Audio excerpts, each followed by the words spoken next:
money more. What? Main crew say they with it. Kicking down the door. Let's go. And it's the whole lane when I'm driving the machines.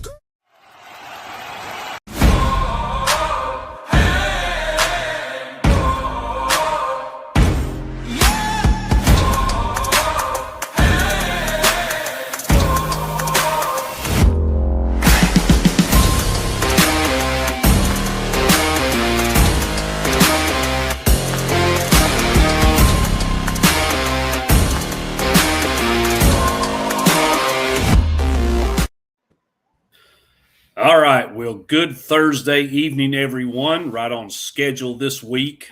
Heavy Pour Sports, dropping the hammer.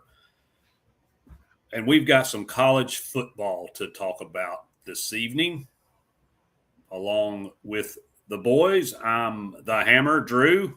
Always good to see you. Joshy boy, my sidekick here. How you boys doing this evening? We're good. I'm doing well. How you guys doing? I'm doing well. Good. I didn't present Hammer with this, but I'm going to do it. Hammer, I'm asking you a favor tonight, and you have some time to think about it. At the end of the show, okay, we're talking about a player that once played in the Big 12, was expected to play in the Big 12, and he got caught up in a couple stuff.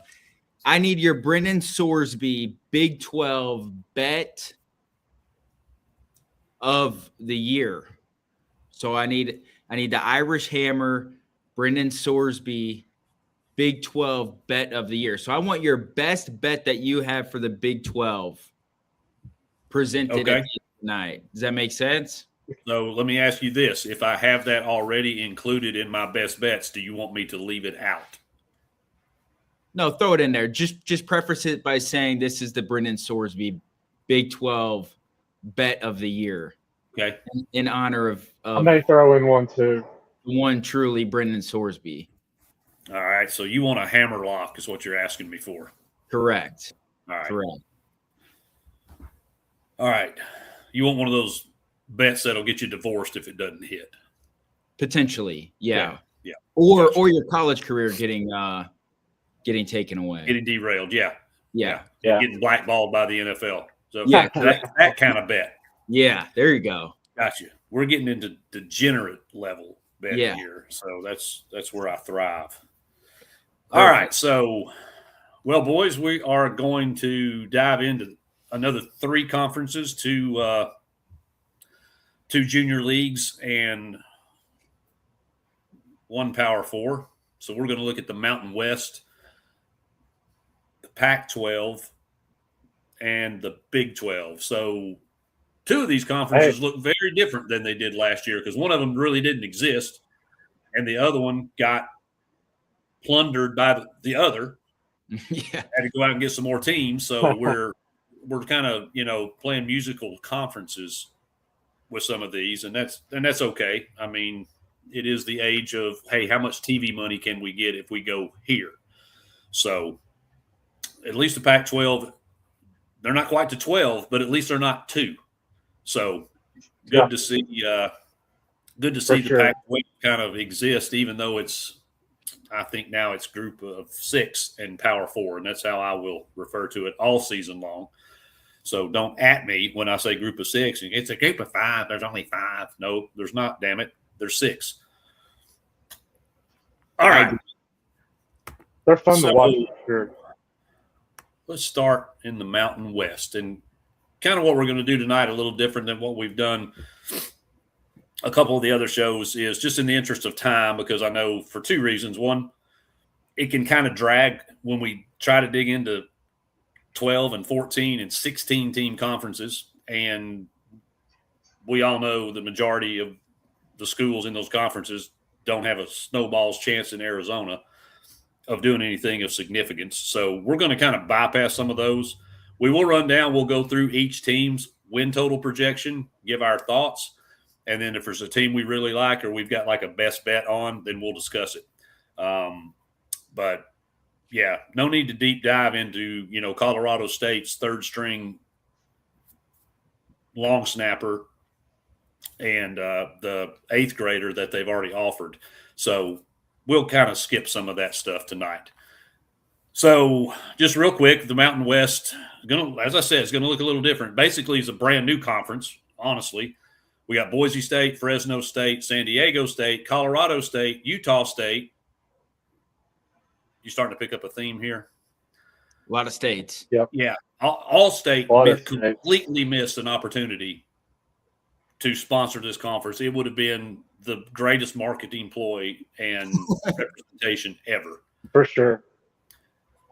And because that wasn't enough, they went out and got North Dakota State from FBS. They're bumping, or excuse me, out of FCS, they're bumping up to FBS. And if you ask me, should have relegated the last two, Northern Illinois and UTEP, threw them into wherever the hell we're going to put Missouri and ship them off someplace because nobody wants to watch them play as it is. So go ahead.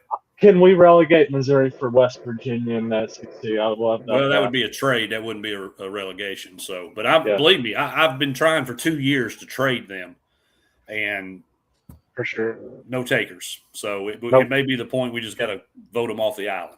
Can we throw Kentucky football in there too? Maybe we'll be able to compete in another conference. If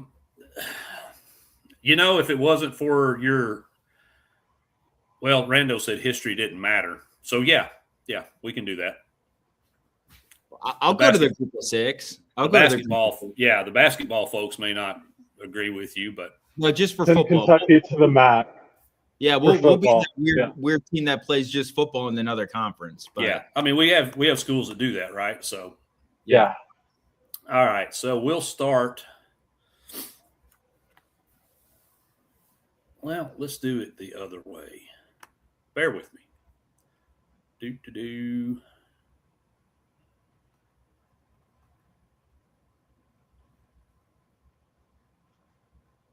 No, I like it as it is.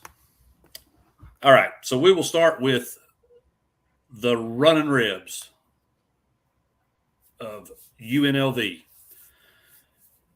So Dan Mullen last year, year one, won 10 games. Put together a pretty good roster in the offseason, and probably they're the betting favorite. They're not odds on, but they are the betting favorite to win the conference this year. And those of you keeping score at home are aware that Jackson Arnold, Oklahoma and Auburn quarterback, is going to assume the helm for Dan Mullen. So a lot of high expectations for this team. Win total sits at 7.5. Some games of note, they do play at Hawaii in their opener or their second game. I don't have the schedule up in front of me. That's they play week one. They open. Yeah. Oh, yeah, I thought so. So they open at Hawaii, and that's just tough to play there because of the travel, and two, this Hawaii team's not bad this year. Then they have to play North Dakota State. That game is in Las Vegas. Then they have to travel to Air Force and to New Mexico. So 3 of their 4 projected toughest games are on the road. And some people think that New Mexico game on November 14th could be determines who hosts the Mountain West Conference Championship, because they're 1 seed hosts.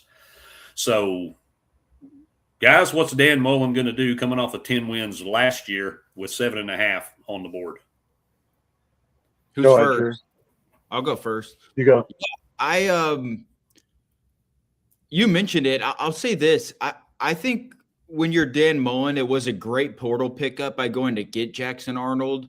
When you're at these lower level schools, when you can get a former highly regarded, highly ranked, highly touted former 5-star quarterback, I think certainly you take the chance in that. And I think if you're Jackson Arnold, there's very few coaches out there in the country over the last probably 10 to 15 years that have been better for the most part in developing quarterbacks than Dan Mullen. I'm also kind of shocked that he returned to UNLV, especially with the craziness of the coaching carousel last year. There was a lot of power 4 jobs open. So I'm a little bit shocked that he did stay.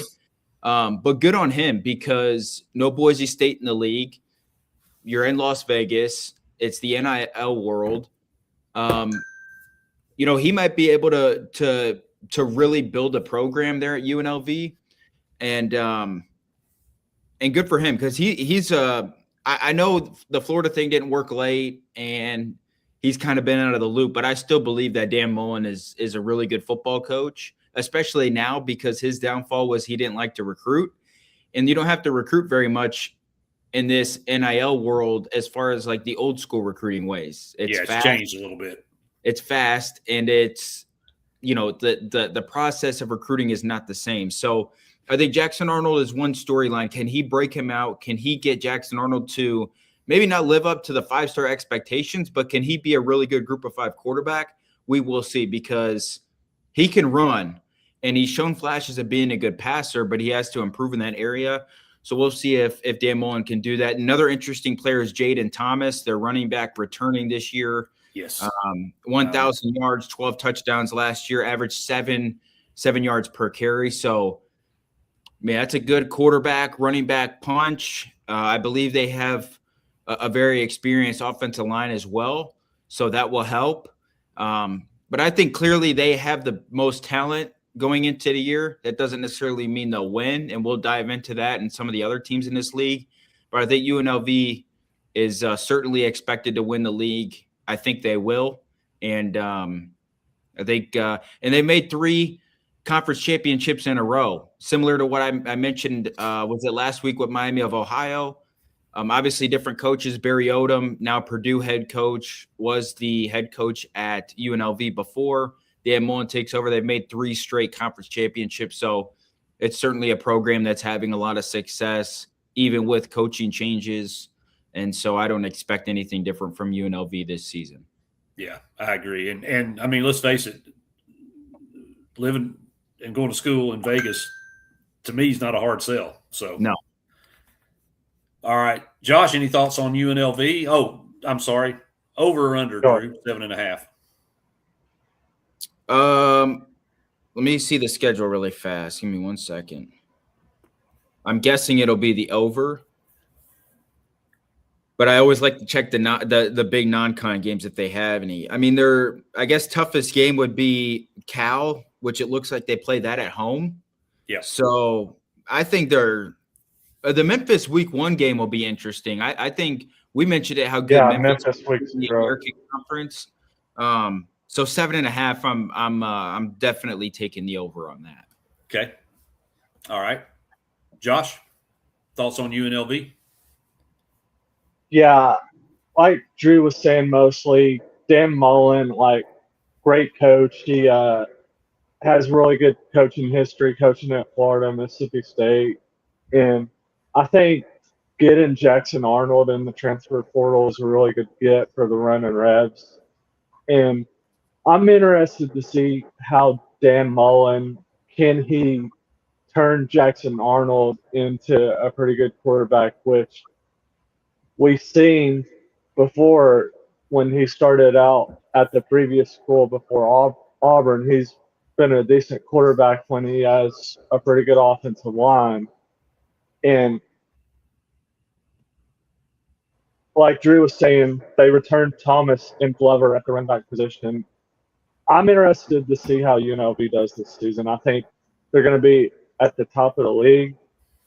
They added 32 guys from the portal. They lost 35. They returned a bunch of guys on both sides of the ball. 7.5, you said the win total is Hammer? Correct. I think I'm going to say they go about 9-3. And I can give you odds. Who are we talking about? UNLV. UNLV. Yeah, at over 7.5, it is juiced pretty heavy at minus 174. If you think they can get to 9, it's not bad. It's plus 140. Okay. I think they can get over that. Hell, I'll throw this team in the mix and saying they could be the group of 6 representative in the college football playoff. I think talent-wise, they could. And think it all hinges on, as Josh alluded to, because we've seen Jackson Arnold look pretty bad. Yeah. At both Oklahoma and Auburn. So what Dan Mullen is able to do with him will be the determining factor with this season. His play, not to put everything on him, but a lot of it falls on him. And then, Drew, to circle back with the point that you made, he was a big-time recruit coming out, 5-star. Everybody had this expectation of him, and he just didn't live up to it for whatever reason. So he leaves Oklahoma, goes to Auburn, and didn't really do much better there. Mm-mm. So, the old saying, third time's a charm. Well, he's a bigger fish in a smaller pond now. So maybe he just wasn't built for that SEC level competition, because not everybody is. Yeah, and we've seen guys leave and go elsewhere and thrive and be really good. So maybe this is the best thing for him to finish out his career, to get with a coach that's known for creative offense, developing quarterbacks. And this is a fun team to watch. I don't know if y'all are familiar with or watched any of their games. This team is a lot of fun. And that Memphis game I think is going to be extremely entertaining. It's one of the ones I'm looking the most forward to seeing. Yeah. And we could see a ton of points. There's also a path where we don't see a lot of points. Mm-hmm. Right.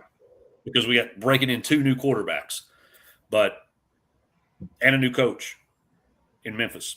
Yeah. So it's still going to be a fun game to watch. Maybe look a little different than what we thought, but it's still going to be cool with these 2 teams going at it. Drew, I'm sorry, I didn't. No, you're good. I was just going to say, if you're a quarterback, it's a lot different than having Hugh Freeze be your quarterback coach and play caller to Dan. Yes. So maybe it was just Hugh Freeze being a bad coach that he is, and didn't really help Jackson Arnold out too much. So that was all I was going to say. It's a little bit different level when you play for Dan Mullen compared to Hugh Freeze. Yeah, I want to reiterate, like I was saying about Arnold, it all depends on if he has a really good offensive line. If he has a good offensive line, I think they have a great season. But if they have a shitty offensive line, it could be a disaster season. Yeah, they did bring a couple Power 4 transfers into the offensive line. Jackson Brown, who I guess he's done singing. He's going to play football now. Offensive tackle from Pitt, and then they got Colton Thomason from Baylor. He's I think an interior lineman. So they addressed that. So hopefully give him a little time. I mean, I don't dislike the kid. I got no reason to. So hopefully he does well. I love this team over that 7.5. I think 8. If you're going to give me 7.5, I think 8 is definitely more likely than 7. Even if they lose at Hawaii to North Dakota State, at Air Force, at New Mexico, or they lose to Cal and 3 of these 4, they still got a path to 8 wins. Yep. I don't see them losing 3 of these 4. Me either. So yeah. All right, so we're all on the over 7.5. Yeah. Correct. For UNLV. All right. Next team on my list is New Mexico. Last year, same thing. First year coach. Year 1, 9 wins. Win total this year is 7.5. And just a fun little fact, since Drew loves these, that I pull out of the Netherverse. New Mexico has the highest percentage of returning production in the conference.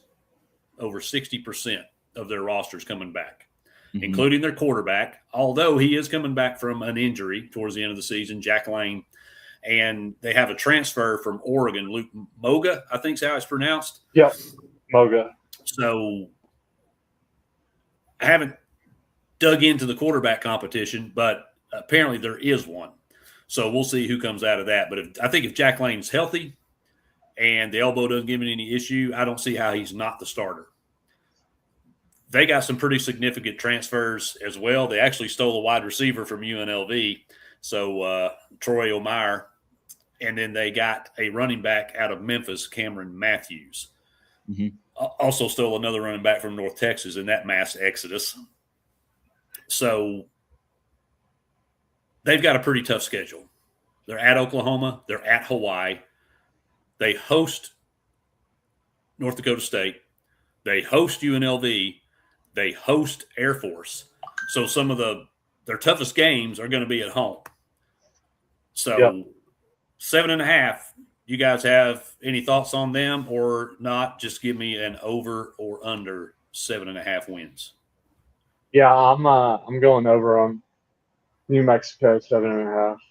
I like this team, and I was on him a lot last year during the season. Jason Eck, I think he's a pretty good coach, and pretty good coach. He turned out to really be good for sure. And I'm going to make a bold prediction. If Luke Fickell ends up getting fired, I think Jason Eck ends up taking that Wisconsin job with saying he did go to Wisconsin and he did play there. But story for another time. I think they get over that 7.5 win total. Okay. Drew, thoughts on New Mexico or a prediction on their win total, 7.5? Yeah, I'm going to take the over. I saw in Athlon's preseason All Mountain West team, they had 17 players on the preseason All Conference. They had 7 on first team, and they brought back Jackson Eck, who is a great linebacker. He had 128 total tackles last year, 65 solo tackles, 1.5 sacks. So really, really productive, really good linebacker, obviously. And he's also the Mountain West preseason Defensive Player of the Year. So I think they'll be good. They have a tough schedule.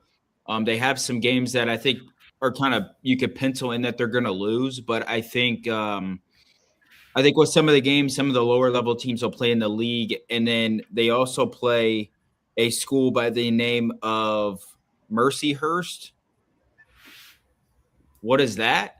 So I think they'll win that game. Yeah. Pretty so good. I have pretty good bet that get over 7.5 wins. Yeah, I look at the schedule. I think at Oklahoma. I mean, come on, we can't expect that. Then you never know. You never know. It's not going to happen. But 3 of their 4 toughest games in the conference are at home, so they at least have that going for them. If they can win 3 of those 5. I think they get to 8 wins easily, maybe 9. Depends on just depends on how these other teams look. So one other guy I want to mention from a small school, Hampton, is Will Hicks. Old boy had 72 tackles, 6 tackles for loss, and 4 passes defended from the safety position last year. So this guy's got a high motor. He's got a nose for the ball. So somebody just to keep an eye on if you watch this team that could be that could make an impact for them coming from little old Hampton. Will Hicks. So I take the over 7.5. Mm-hmm. Yeah, I want to touch on New Mexico for a few things. So I think we'll get to them in a minute. Air Force. I think that last game between Air Force could be who hosts the Mountain West Conference Championship game, and I did end up betting New Mexico to make the playoffs. I think this team has a really good shot being the group of 6 representative in the playoffs for sure. So you think this team's better than UNLV? Yeah, I do. I do think they are. Okay, so you've got them winning the conference. Yeah. And making the playoffs at 25-1, I think it is. Okay.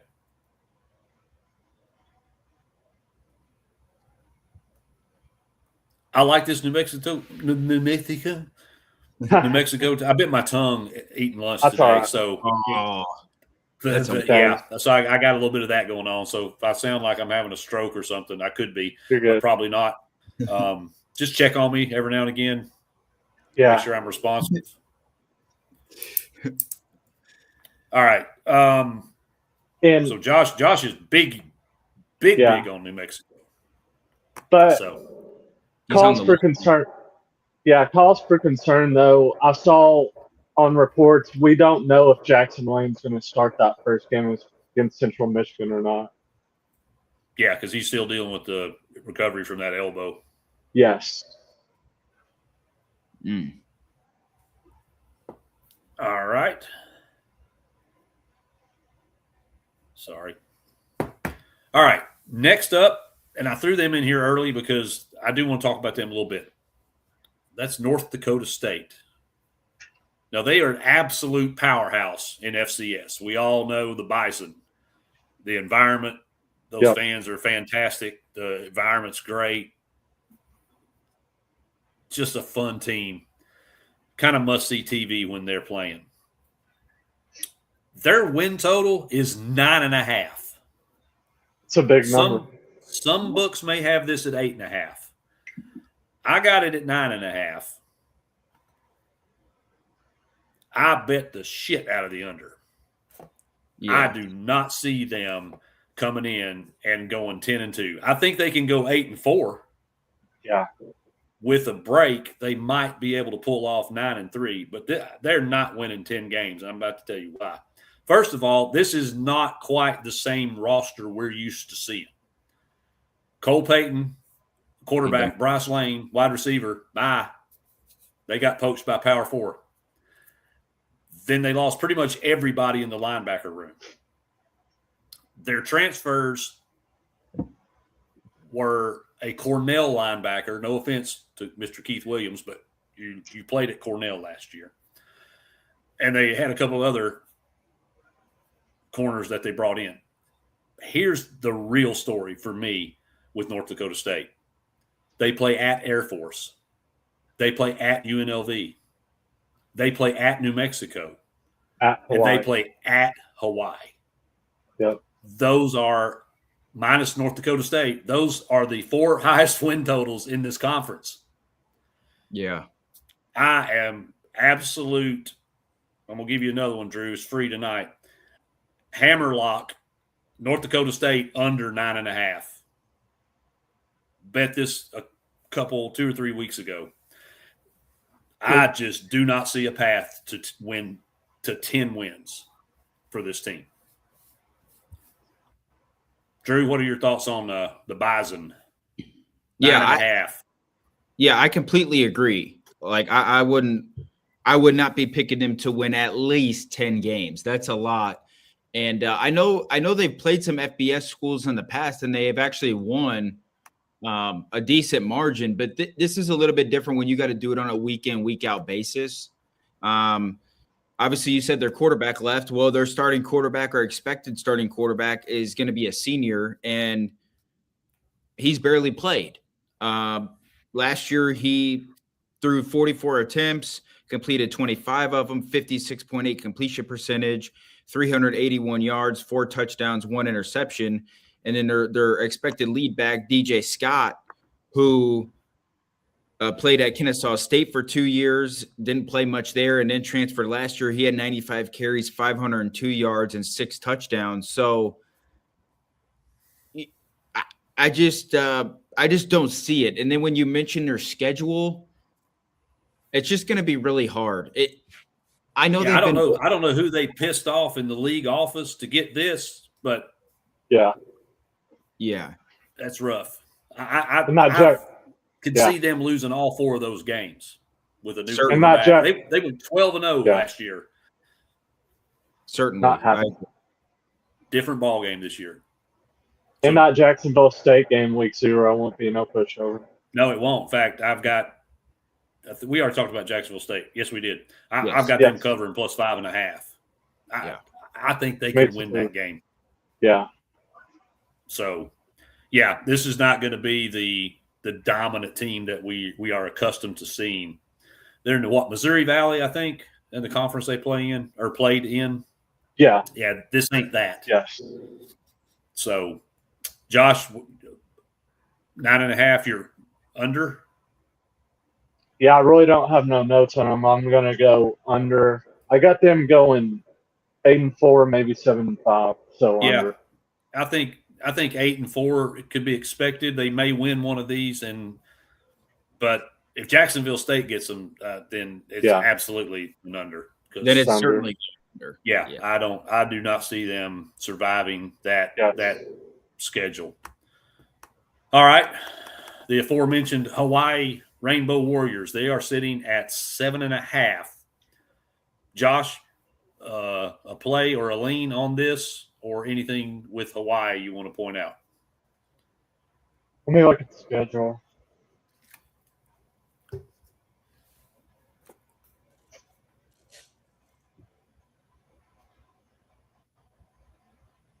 What is it again, Hammer? 7.5. 7.5. While Josh is looking that up, talk to me about Hawaii. Yeah, I love Micah Alahado, their quarterback. Love him. He's a really good player, really fun to watch. Only 5'10", 180 pounds, but he's out there slinging that thing, and he can run it a good bit too. He's a very, very fun player. He's a guy that I'm surprised did not enter the transfer portal, and he's from Las Vegas, Nevada. So, like, how did UNLV not get him and got Jackson Arnold? You know, there's something called tampering out there. You know, they could have used some of that. But yeah. But he's a really fun player. Last year, you know, 285 for 430 completions and attempts, 66.3 completion percentage, 3,106 passing yards, 24 touchdowns, 9 interceptions, ran for 105 yards as well, 1 touchdown. He's a very fun quarterback to watch, and I think a lot of people have high expectations for Hawaii this year because of him. I mentioned it last week, but when you're a smaller level school and you have a really good football player and a really fun football player, it can help you win like 3 games at that mid-major level because you have a player that's a little bit above the average margin of the rest of the league. The same way in the Power 5, when you have a Heisman Trophy winning type quarterback or an elite level running back, your team is that much better because you have players that are better than the average person in really every facet. And I think Micah Alahado is one of those guys in the Mountain West Conference this year. So really, really fun. And at 7.5, now they play at Arizona State, so that's going to be a guaranteed loss. They also play at Stanford to open up. That's one where it obviously seems like a guaranteed loss, but is Stanford supposed to be that good? I don't really know.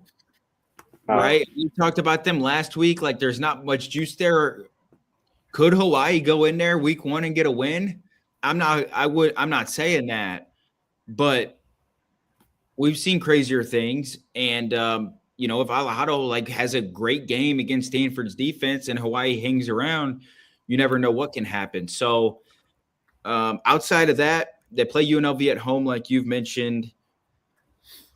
I'm going to take the over. I think they win over 7.5 games because the really only guaranteed loss that I see is Arizona State. Outside of that, they can win some games.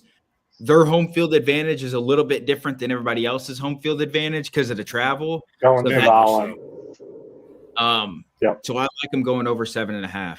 Okay. And I'm sorry I misspoke because I'm old and don't have – not that I have reading glasses, but if I did, I don't have them on. That game is 5.5, the spread. I have Hawaii plus 5.5. Jacksonville State was 6.5, now 7. So, sorry, my apologies. Old man eyes here failed. So the betting people think that Hawaii's got a legitimate shot to take down Stanford week 1. I think anything under a touchdown when you have a group of 6 playing a Power 4, that's fishy to me. Yeah. And sometimes I will even throw a little bit of wild cherry Pepsi money on an outright upset. Yeah. So, North Dakota State's price as they probably should be against Jacksonville State at a touchdown. Yeah. So, and clearly some money has come in on North Dakota State to bump that up from 6.5 now to 7 for live odds. So, but that's a better line. Like if you really think that team's going to win, that's where you set that line. Not 4.5, not 5.5, because that tells me, they're trying to bake money for the favorite. I know your tricks.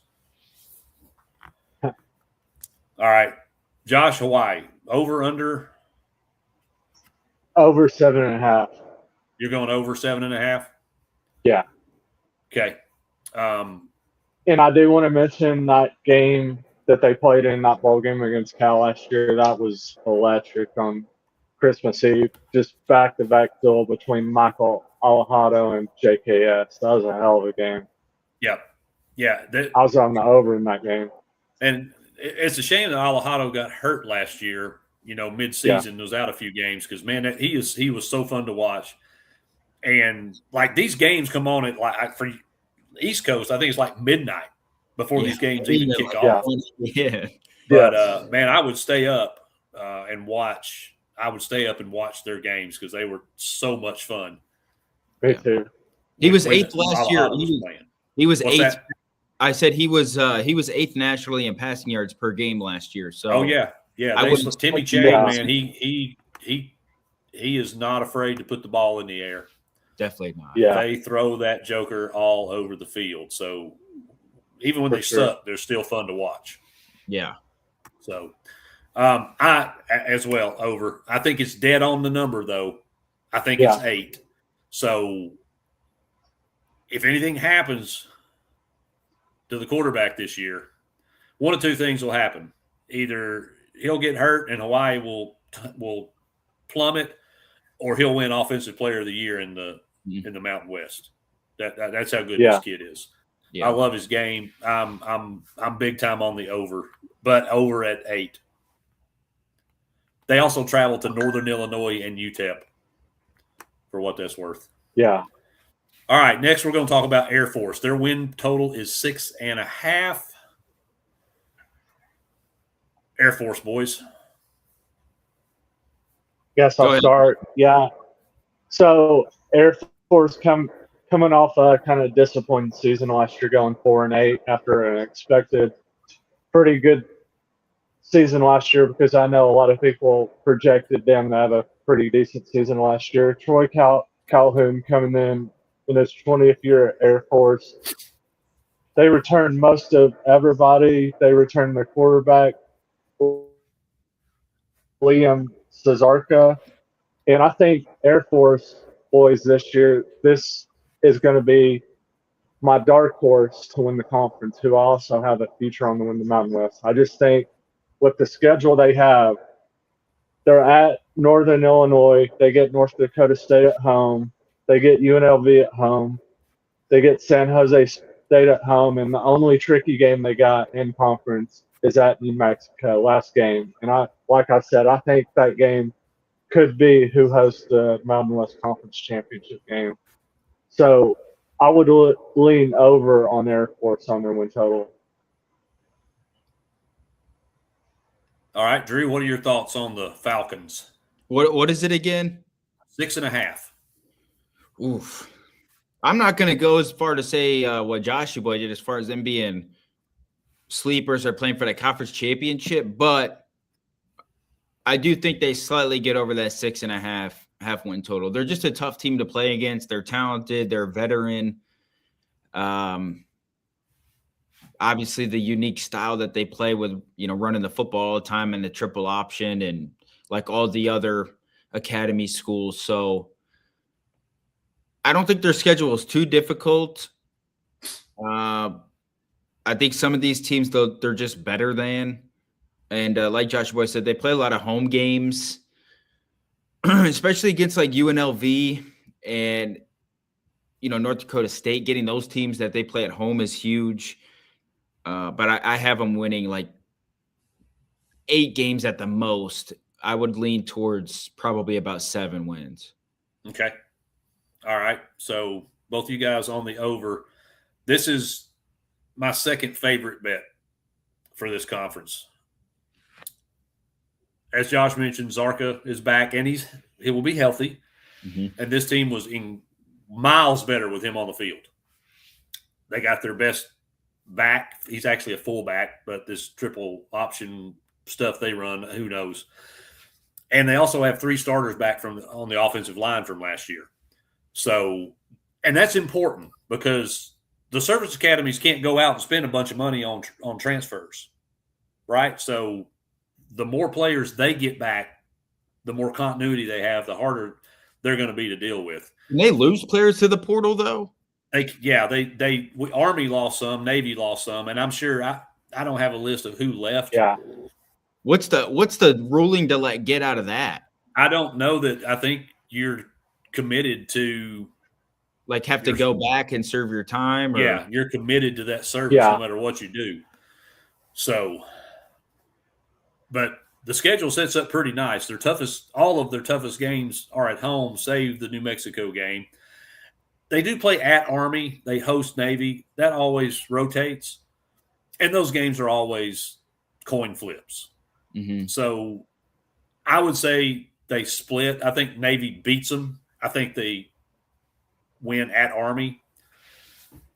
That UConn game could be tricky, even though it's at home. But this is one of those teams that unless you see them consistently, they are very difficult to play against and prepare for. Inky Johnson got injured in the Air Force game in 2006, I think it was. I was there at that game, and that game came down to Tennessee stopping them on a 2-point conversion in overtime to beat them. So they're sneaky tough to prepare for. Because you never see that stuff. Unless you play one of those teams, you never see. That's it. You never see that offense. Yeah. And it's not just the offense, it's how they execute it. Yeah. Because these guys are so disciplined at these service academies. You know, that they have very few penalties. You don't see a whole lot of dumb mistakes. Sure, they have things that don't go their way, but they can pretty much line up and run on anybody. Mm-hmm. So, yeah, I think it's an over. I think it's a big time over. And I also bet them at plus 600 to win the conference. I think if they can get there, I would not bet against them. I think legitimately they could make a run at the conference. So yeah, I'm big on Air Force. Let's go. 8-9 wins is in the cards. It's on the table for them. If they don't get bit by the injury bug this year, stay healthy, they can definitely make some noise. All right, so we're all over. Josh and I have them as a long shot. It's not my pick to win the conference. Let me just throw that out there. They're not my pick, but I am betting them because of the value. What's that? Yes. I said, could you see them maybe winning 10 wins, Hammer? Nope. 10 games? Nope. 9 wins at best. 9's the ceiling for me. Yeah, okay. They would have to do something extremely dynamic and kind of superhuman to get to double-digit wins. So, all right. So the next one, I do have a best bet on this, but I don't really have a whole lot of input on it. That's going to be the Wyoming Cowboys, the Fighting Josh Allens. Their win total sits at 5.5, and this may be the team that looks the most different from last year because they absolutely flipped everything upside down. Excuse me. And they went out and got the offensive coordinator from Buffalo, Christian Taylor, and he brought his quarterback, Tyler Hughes, with him. This kid had a 20 touchdown to 3 interception ratio last year. So he takes care of the football, and he's athletic. That team can't be any worse than it was last year. The offense was god-awful. They don't even have to be good. They just have to not suck. Just be competitive. And I think they sail over this number. Not 8 wins, but they get more than 5.5. Their toughest games are Hawaii at North Dakota State, at UNLV. If you want to say at Colorado State is a hard game, I don't know. They're not going to have any problems with that altitude. And they do have to host New Mexico. So 7-5, I think, is probably their ceiling. they're going to get 6. They're going to get 6 wins. It's just the upgrades they made in their roster. They're going to get 6. So, what you boys think about Wyoming? 5.5 is the number. Go ahead, Drew.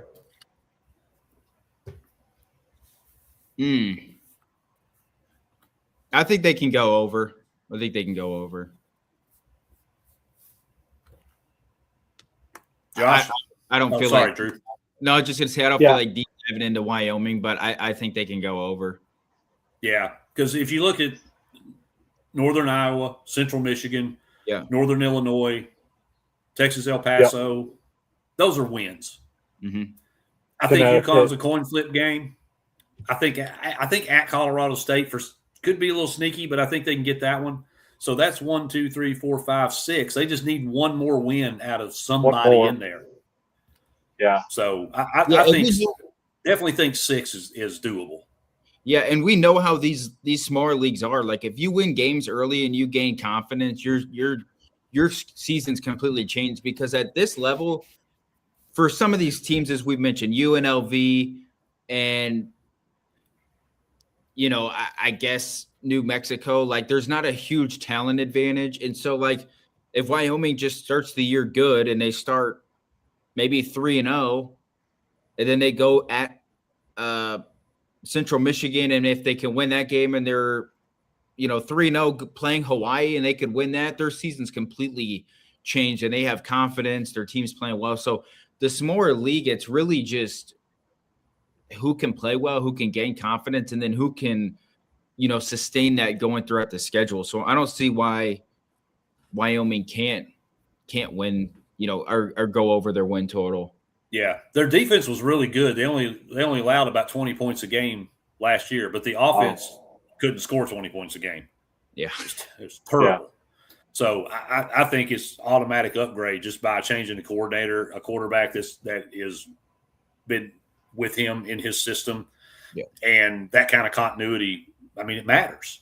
So defense holds serve, and they just get a little bit better offensively. They'll get this. Mm-hmm. So, Josh, what are your thoughts?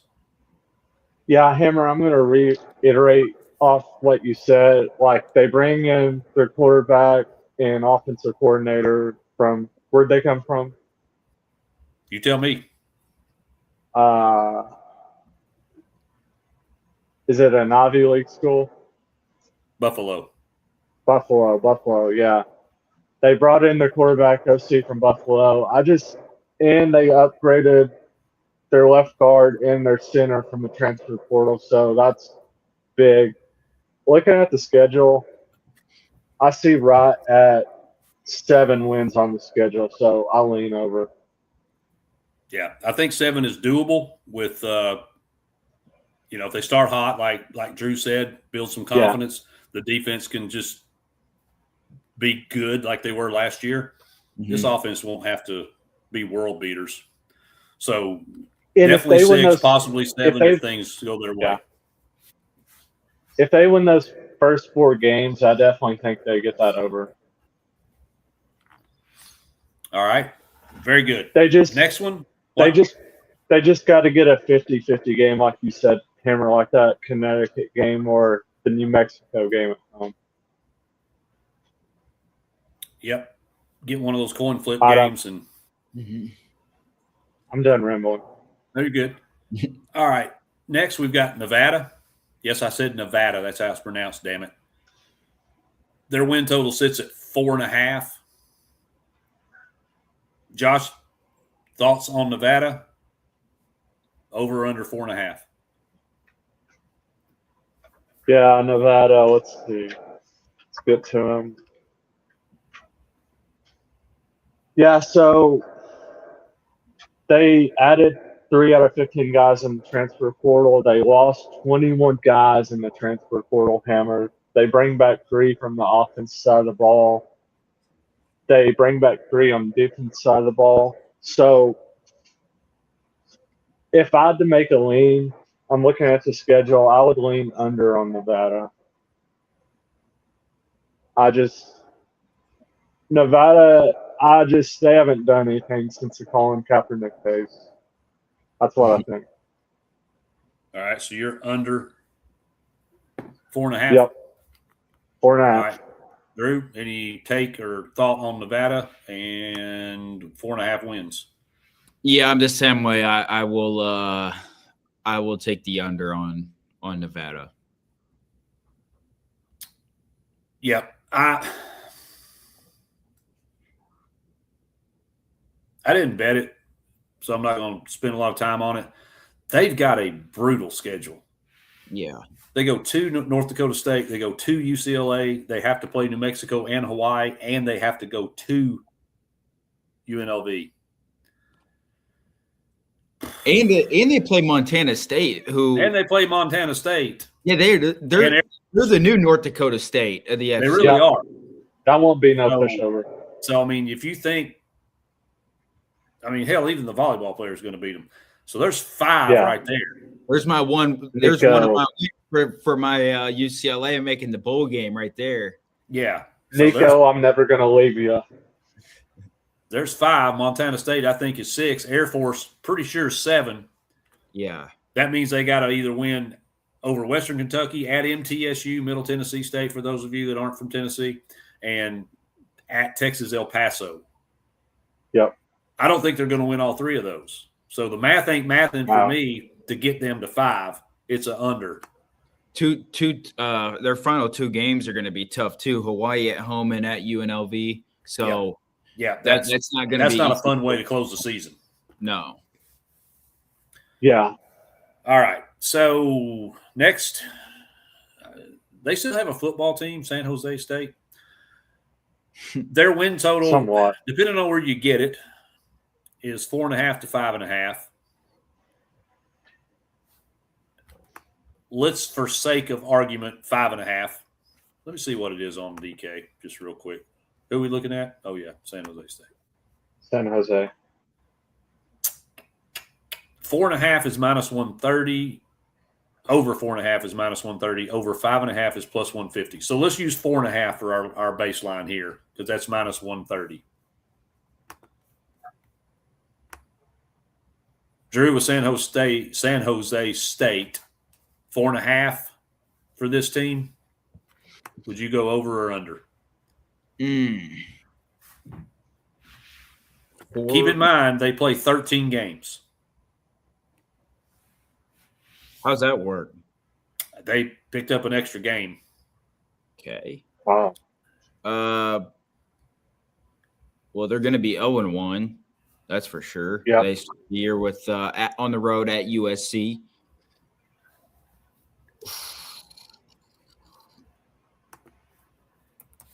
Four and a half, you said?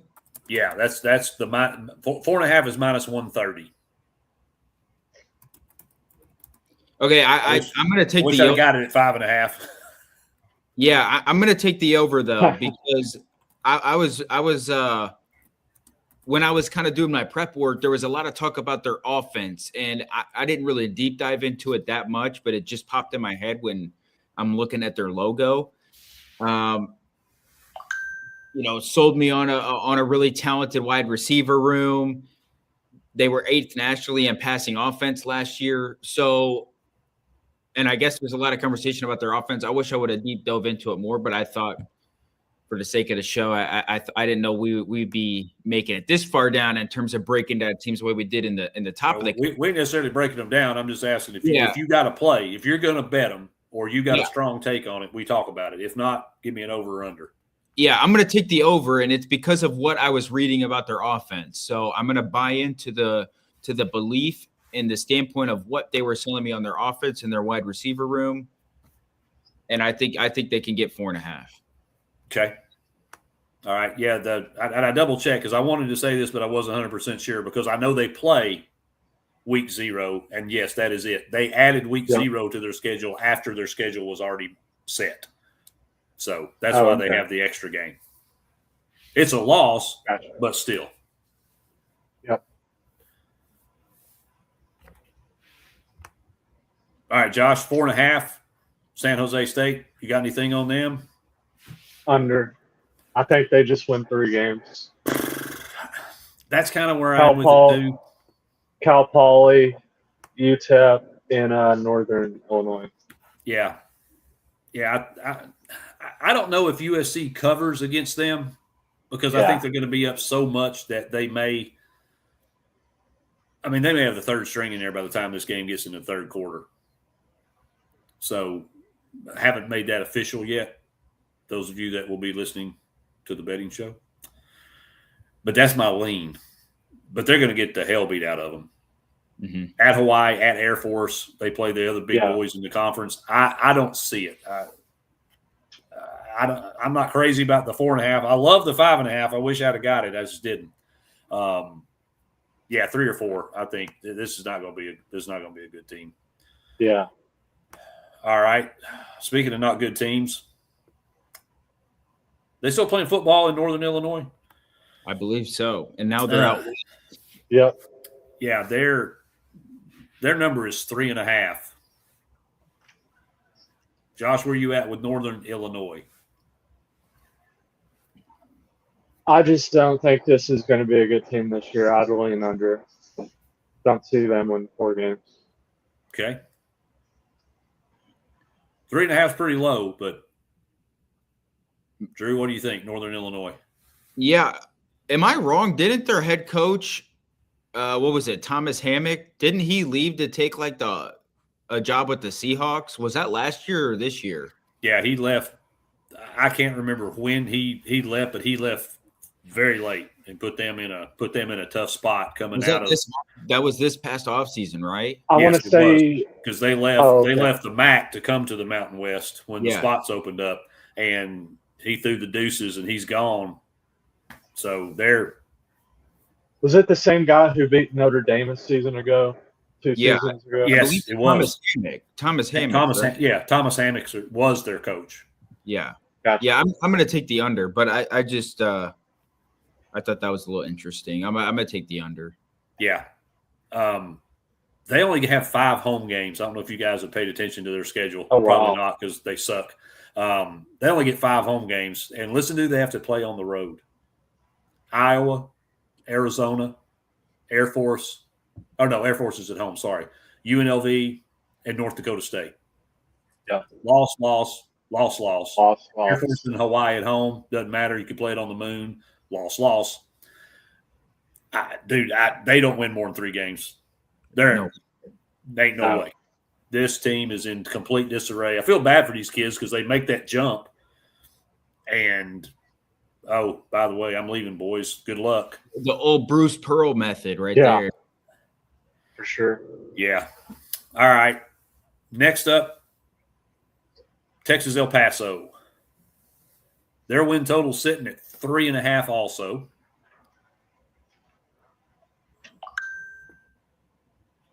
What are your boys' thoughts on UTEP? Drew, 3.5. Pretty low. Yeah. Well, they got to go at Oklahoma and at Michigan in the 2 of the first 3 weeks. Like, that's yeah. Good luck. That's not a good recipe to like set yourself up to try to even have a decent year. So I'm just going to take the under because of those games. I mean, that can test you a lot as a football team and a lot as a man. And I guess just like how strong you are, if your body can hold up for these UTEP players. So I'm going to take the under. I think that's just a tough way to start the year. And then you lose confidence, you lose vibes. Hell, you might lose players due to injury, and you could lose a lot of them in those kinds of games. So I'm going to take the under. Okay. Josh, UTEP, 3.5. Yeah, I'm with Drew. I take the under. They bring in 7 transfers on the offensive side of the ball and 4 on the defense side of the ball, especially their quarterback. He's a transfer, and I just don't see them doing anything this season. And like Drew mentioned, they start with Oklahoma and Michigan in the first 3 weeks. Yeah, good luck under UTEP. Yeah. Yeah, they've got 3 pretty good transfers. E.J. Colson's the quarterback you're talking about from Incarnate Word.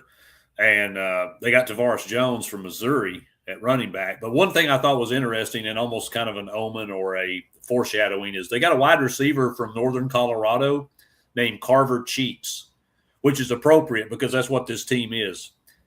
Yeah. At Oklahoma, at Michigan, at New Mexico, at North Dakota State, at Air Force, and they have to play Oregon State. Yeah. At home. Y'all going to be lucky to win 2. Yeah. Hey, I'll say this about Tavares Jones because I remember when he committed to Missouri, he was a big time recruit from the state of Texas. And, I mean, Missouri's had some really good running backs, so he fell under the crack, but maybe he can have a decent year. I believe this will be his last year or I guess now with the 5 for 5, he might have 2 years left. Dude, we can't say anybody's last year with all the crap that's going on. Yeah, so he's been at Mizzou for I think 3 years, so he should have 2 more. But he was a really highly touted kid, so I guess if he could be what he was supposed to be coming out of high school, I guess they could win, a couple football games. Yeah, I mean, the offense really not the issue. For me, it's the schedule. Yeah. It's just absolutely brutal. And I seriously think 3 is their ceiling. I really believe 3 games is their ceiling. Yeah. Because it's not just the schedule. It's the whole thing was just in disarray in the spring. So, and by the way, they also have the hardest schedule in conference. So right. That is the Mountain West. So give me who you legitimately think wins this conference.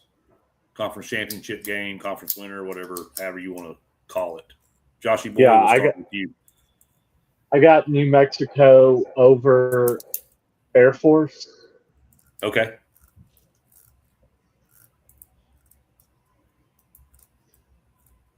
All right, Drew, who you got? Yeah, I mean, mine's pretty self-explanatory, I guess. I got UNLV over New Mexico. I think this league is really, to me, as far as competing for a championship, I think those are the only 2 teams that I believe can make it there. And I think UNLV is better than New Mexico. So I think this conference is pretty chalky, in my opinion. Yeah, it is. It's got some good teams, and it'll be competitive. Yeah. But I really think there's only about 3 teams that have a shot. Yeah. And a lot of things would have to happen. I am with you. Wait, you said UNLV over who? New Mexico. Okay, well, I'm not with you. I am with you on UNLV, but I think it's Air Force that gets there. So that's why the plus 600 bet for me makes sense because I think they can get there. And once you get there, you never know. Yeah. But I think this is going to be Dan Mullen's year to win this conference, and I think it's going to be that springboard that maybe gets him back into the Power 4 ranks. So could be. All right. Which would be good for the sport.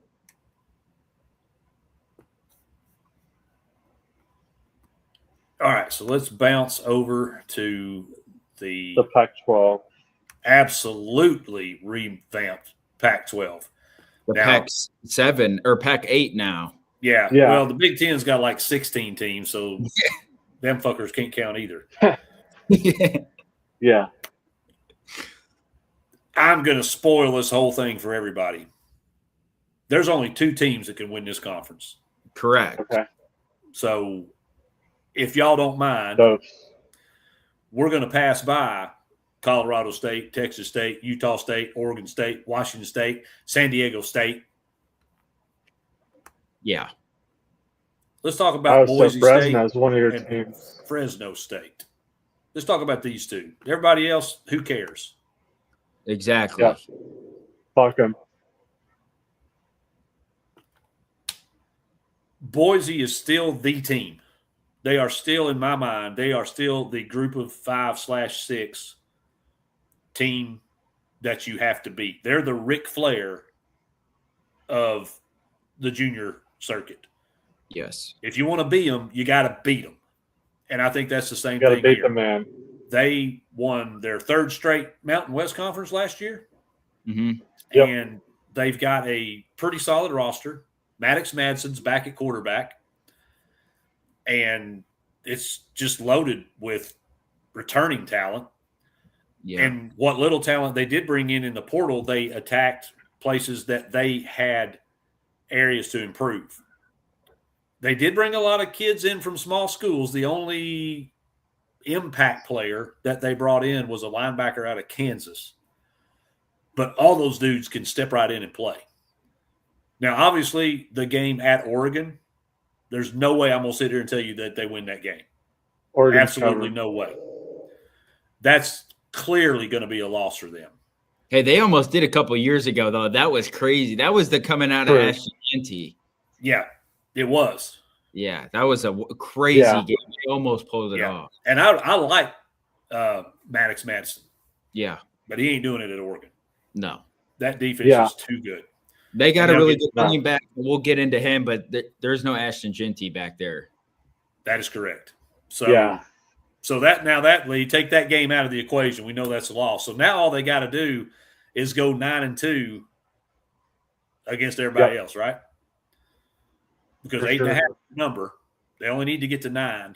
And I would say the only other game that really possesses a threat, as long as they don't completely mess up, is week 2 against Memphis. Bingo. So that's the only other game I see. I look at and go, but they're breaking in a new everything, new quarterback, new coach, new scheme, new system, new everything. So I even like Boise in that game. So since I'm dumped all this out there, I'm going to throw mine in I think they go over 8.5. That is my absolute hammerlock best bet for the Pac-12. Boise is going to get 9 wins with this schedule. Easily. And I'll say this because they're my 2 favorites going into the year. I picked them to win the American in Memphis, and I'm picking Boise State to win the Pac-12. Both of these teams have interesting starts to the year. So Memphis starts at UNLV, and then they play rival, which is one of their rivals, Arkansas State, at home, and then they play Boise State. So both teams are going to be with a fast start out of the gate. Boise State plays Oregon week 1, and then they play Memphis week 2. I guess Memphis plays week 0. That's a week 0 game against UNLV. So those 2 teams, we're going to find out a lot about them week 1. We'll get to see Memphis week 0 and week 1, and then but that game week 2 is probably going to determine who is in the driver's seat to make the college football playoff as their group of 6 representative. Very well could, because Memphis they've knocked on the door the past couple seasons, and I know Silverfield left. Yeah, but he really underperformed. I think he did too. Yeah, I actually thought Memphis had a shot, and they just couldn't pull it off. But they were a dadgum over total machine, over first half, over game. They were a absolute wagon. I think it was. There's only 2 games last year they didn't cover one or both of those numbers.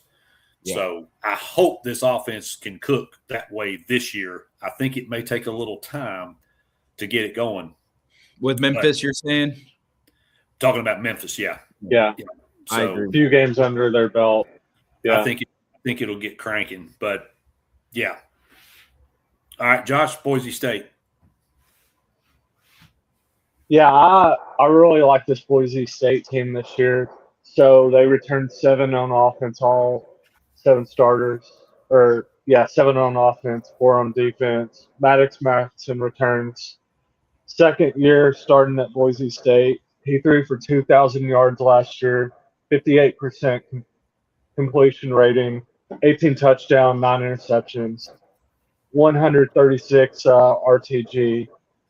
I just think he is going to have a better season than last year. Bold prediction, he throws for 3,000 yards this year. And like Drew was saying, Dylan Riley, the running back, is back this year. Boise, 1,000 yards on the ground last year, 10 touchdowns. I love Boise this year to go over that 8.5 win total. All right, I got them winning. Yeah, go ahead. Sorry. No, go ahead. I got them winning 11 games, 11-1. So you think the only loss on their schedule is Oregon? Oregon, yes. Okay. Yep. And that very well could be. I got them at 10-2.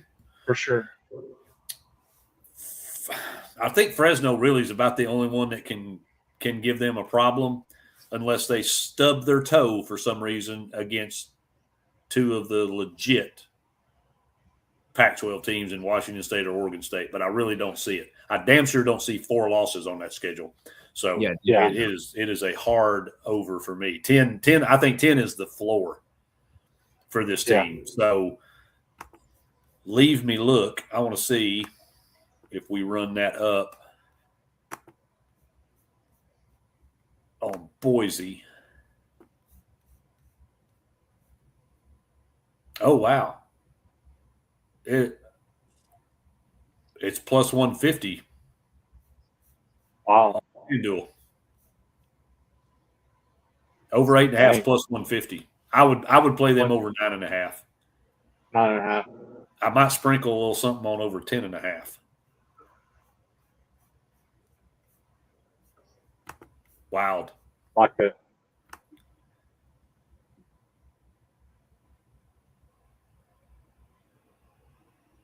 All right, so we're all over. Does everybody have Boise winning the conference? I do, but I'll say this. I got them going 10-2, and I think they're going to stub their toe once, and I'm going to say it's against Washington State. Yeah, that's mine too. See, on the road. It's Pullman's tough place to play. Yeah, it's and their quarterback that they brought in, Caden Pinnick, transferred from UC Davis last year, threw for 32 touchdowns, 10 interceptions, 3,200 yards, 70% completion percentage. So really good quarterback. I know Kirby Moore kind of, I don't want to say got ran out at Mizzou as the offensive coordinator, but I think fans were ready for something different. And I know this from watching a lot of Mizzou games. Obviously, I'm not a Missouri fan, but I have some ties to Missouri fans, and I watch a lot of Mizzou football. They can say what they want about his offensive play calling. He did a pretty damn good job calling the plays for Mizzou for the last 3 to 4 years, and they never really were able to develop a quarterback outside of Brady Cook. Now, is that his fault? Is that Eli Drinkwitz's fault with recruiting? We could talk about that next week when talking about the SEC, but I think Washington State's a dangerous team. They've been very successful. I think they'll continue to be successful now that they don't have to act like a Power 5 school anymore. They can act like a really good Group of 5 school, or I'm sorry, Hammer, Group of 6 school. And I think this is one that I think they knock out. I think they lose to Oregon. I think they win outside of that. I think they lose this game, and I think they go on from there. So I'm going to take them going 10-2. So it'll be over their win total, and I have them winning the conference. Okay. Same for me. I've got them winning. I did sprinkle a little bit on our next team, Fresno State, at plus 650 just because of the value and, quarterback goes down or running back goes down. That could, that could be the difference in that bet cashing or not. But I will say this about Washington State also. They have a really good offensive line that has played a lot of football and played a lot of football together. Yep. My God, their schedule's tough. Arizona, Kansas State, of course, Washington. And the one thing about a Kirby Moore offense is they have always been able to run the football very good, and his offensive lines always play very good. They were really good at Missouri. So that transition to Washington State, certainly it's different when you're the offensive coordinator and now a first-time head coach. I'm sure he's talked about his with his brother about that, who's now the head coach of the New Orleans Saints. But I think Washington State, maybe in a couple years under Kirby Moore, could be up there near the top of this new Pac-8, and maybe they'll be competing for playoff spots in the near future, depending on certainly how he is as a head coach. But I think Washington State can be an interesting team in the Pac-12 this year. Yeah, I think so too. Schedule's not easy on them the first 2 weeks. They're at Washington, then at Kansas State. Yeah, definitely not. Yeah, their schedule's brutal. That's the one reason I'm not so high on them. But I will say, if Penny gets into this offense and gets it flowing, Drew, to your point, they're going to run the ball. Mm-hmm. And with this offensive line, they're going to run the ball successfully. Really, a lot of their fate will depend on how well Pennick picks up this offense and can execute. So, yeah, I'm with you. I do like them down the road. It's just they're going to struggle this season just because of schedule. It's absolutely brutal. The good thing is they have a couple manageable games leading into that Boise State game that they do. Because when if they had to play, let's just say Arizona and on the road at Kansas State and then Boise State, that makes it really tough. I mean, they have Oregon State the week before that and then at Utah State. But those two, I don't know if they'll win those games, but they're not going to be like the level of what they'll be playing with some of the Power 4 teams they'll be playing, and then certainly the type of team Boise State is. So they should be fresh and ready to play against Boise State. Yeah, and the way that plays out, I mean, they could even rest some guys or somebody's a little nicked up or something. Maybe they hold them out so they're fully healthy for that game. Yeah. Yeah. And that's a big game when you're a first-year head coach. If you could pull off that game, get your team ready to go, it could be a massive program-type changing win, especially at the level of this new Pac-12.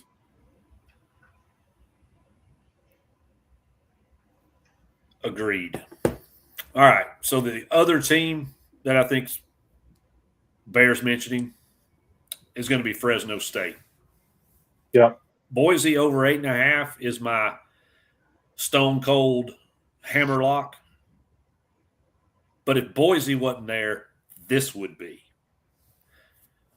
Fresno State sits at 6.5. Josh, start with you. Thoughts on Fresno State? Or give me a over/under on 6.5. Yeah, let me pull up my notes on Fresno real quick.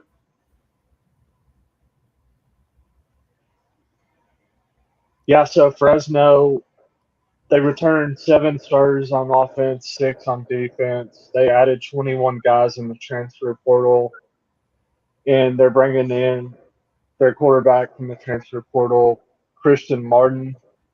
I just think with this Fresno team, they're going to be pretty good this year. Mark Ince is in his second year at Fresno State, and like you fellas said, it's pretty much Boise State, Fresno State, everybody else kicked to the curb.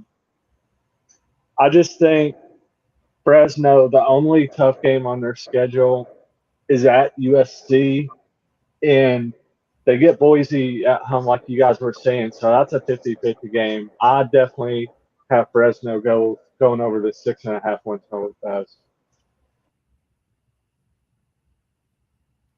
All right. Drew, what are your thoughts on this? Yeah, I agree. Team? I think they're going to be pretty good this year. I know there's some question marks around their quarterback play. Joshua Boy touched on that. So we'll see how that goes. But they have a really good running back in Rayshawn Luke. He was a 3-year player at Arizona, didn't really play much, transferred in last year, split time, was kind of a duo back, and had 112 carries, 702 yards, 6 touchdowns, also 36 receptions, 228 receiving yards, and 2 receiving touchdowns. So he did that, splitting a lot of time at running back this year. He's projected to be the lead unquestioned back. So if that's the case, and he put up those numbers last year, splitting time, I think he's in for a big time year. And I think Fresno State will go over the 6.5 because their schedule is not like that challenging if they're as good as we think they can be. Yeah. No, I'm on the over also, and I'm really confident in it. Matt Ince was 9-4 last year. And they've got enough of their core coming back that I think that they're going to be able to get close to that again this year. They do have a quarterback competition going on. Mm-hmm. So whenever that gets settled, and whoever that gets settled on, I think they'll be fine. Yep. It's never good to be unsettled at your quarterback position going into a season. I think whatever happens is going to be fine. They brought in 18 kids. So when you think about 105 or whatever it is man roster, You only bring in 15, Yeah. or excuse me, 18. That's pretty good core group. So the USC game, obviously, is their toughest game without question. But I don't even care about that. What I'm concerned is how they're going to do in the conference. Yeah. Their toughest game outside of USC is Boise State. But they played that game in Fresno. Yep. Not saying they're going to beat them. I'm just saying chip in a chair, they got a shot. Who knows? Minimum, this team's going to win 8 games. And Matt Entz is a pretty damn good football coach as well. So yes, he is. Yes, he is. Obviously, former North Dakota State head coach. Yep. He's won a lot of games. He won a has. lot of games. He has. And, man, I'll be honest with you. Some of those teams in powerhouses in FCS could beat half the teams in this conference. Yeah. So I really like Fresno State this year. I think Boise's the class, but Fresno State at plus 650 is way too high in my opinion. Yeah. I'm gonna get with my friend Christopher Gabriel. We're gonna talk about it because he's got some ends in the Fresno State program. So I'm gonna make sure I'm not talking out my ears on this, but plus 650. I mean, Boise's one injury away. Fresno State could step right in and take this thing. Mm-hmm. I'm on that all day, and I'm on that a little bit heavier than I am even on Air Force. Wow. So Boise State wins the conference, Fresno State and Boise State both over on win totals, and I'm sprinkling a little heavier on Fresno State to win the conference. Just for shits and gigs, I also like Colorado State over 3.5. All right. Now the big boys. I suppose. Oh, go ahead. Oh, I'm sorry. Yeah. What are your guys? I thought we all said we're betting Boise to win the conference. We did. Yeah, I like Boise over Fresno. Okay. Yeah. That's the only scenario here is Boise and Fresno in the conference championship game. Hammer, I don't know if you know this before we get to the Big 12. It depends on your sports book, but for Pac-12 win totals, the market will be settled based on the results of the first 11 scheduled regular season games played to conclusion. Any games played after the 11th regular season game will not be considered for settlement purposes. Okay. I did notice it had in parentheses on mine 11 games, and I'm like, no, they're playing 12. Yeah. Okay. That's weird. Yeah. Folks, look into your book. I didn't catch that till I saw it earlier, but I didn't think to speak to it. I'm glad you brought that up. So, yeah, make sure whatever you're betting is you know what you're betting.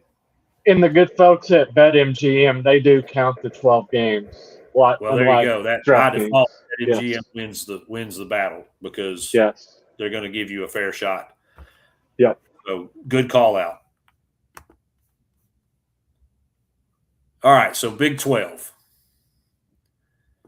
Obviously, the story of the offseason was the Brendan Sorsby disaster. We're not going to get into it.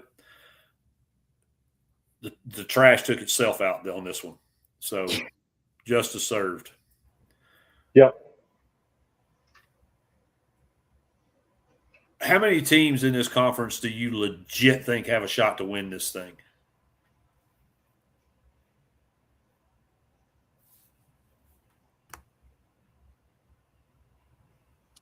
Two. I got 3. And it might actually be 1, if I'm being honest. Yeah. And it probably is. Yeah. Because as much as everybody wanted to make out of the Brendan Sorsby, dumpster fire, this team is massively loaded. Yeah. They are. But 2 teams have to make the conference championship, and anything can happen in those games. So I guess 2 can win it. But it is Texas Tech versus the field. Yeah, and I'm not going to deep dive too much in Texas Tech because I think it's going to take something catastrophic for them to not at least make the conference championship game. Yeah. But sure. I will say this. Their win total is sitting at 10.5. Yeah. I'm taking under. Who are your 2 losses?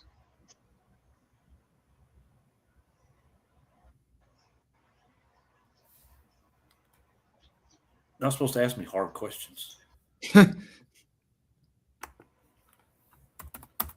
didn't have the schedule ready. It's my fault. No, you're good. Damn it.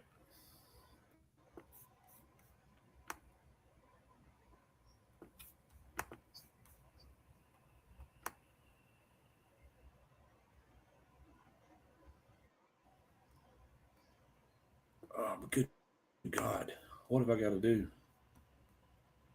Get a schedule to pull up.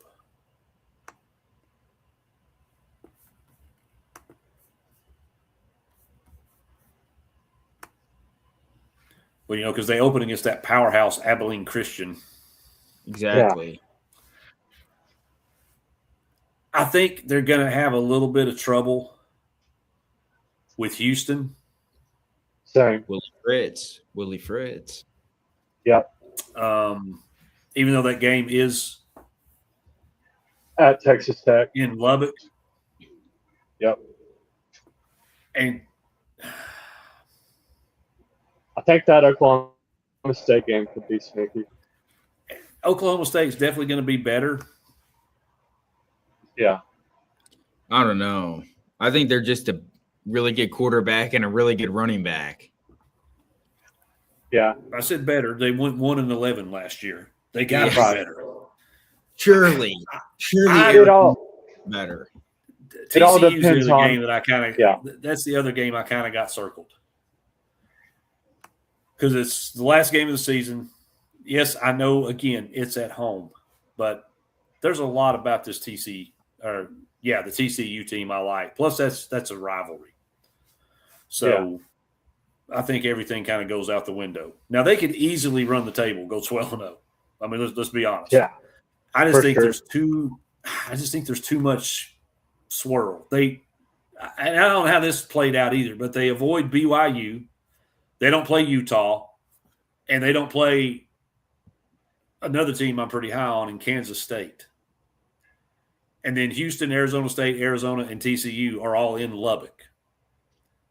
So it's not crazy to say that they run the table and go 12-0.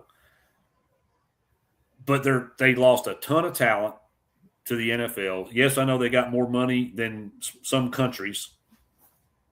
Yeah. And they're replacing that NFL talent with more NFL talent. It's just the whole Sorsby thing, I think, has kind of disrupted the feng shui down there a little bit. Don't you think it's good, though, that they waited a while, but don't you think it's good that they did it when they did it and didn't wait any longer so they can get past it?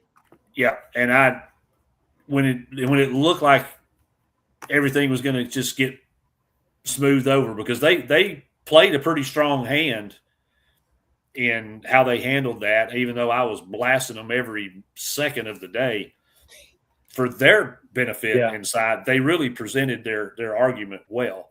I thought it was going to get swept under the rug. Me too. But apparently whatever happened, we'll probably never know.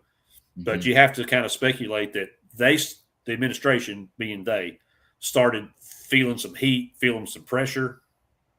The outside noise was seeping in, and they realized what kind of terrible, the optics were on it. So I think they decided it was best just to cut bait. And, yes, it's very good they did it early instead of letting it drag out any longer than it did. So it at least gave them time to kind of shift and prepare. Mm-hmm. But here's the other thing. They're minus 200 to go over 10.5. I ain't laying that kind of juice. Same thing like Notre Dame. They're minus 200 to go under 11.5. Wait, Hell, to go under 11.5? 2 games a year. Yeah, I'm not going to tell you what I got because we haven't done Notre Dame yet. But Gotcha. under 10.5 is plus 160. It only takes one bad game on the road, or again, the whole if somebody gets hurt thing, which they're deep. Yeah. They're deep. Yeah. I ain't paying $2 on nothing. So I'm taking under 10.5 just more or less on principle. No. It's 11.5, you said? No, 10 line's 10.5, but to get to 11, that means they got to get 11. And it's hard to get 10.5 is minus 200. If you think they're going undefeated, you can get that plus 200. Kind of like Indiana, their win total, they got to win 11 games. Yeah, and that's a big ask. And I know teams do it every year. Teams go 12-0, 11-1. We see it all the time. I'm not betting it. Yeah. So I'm going with under just for that reason.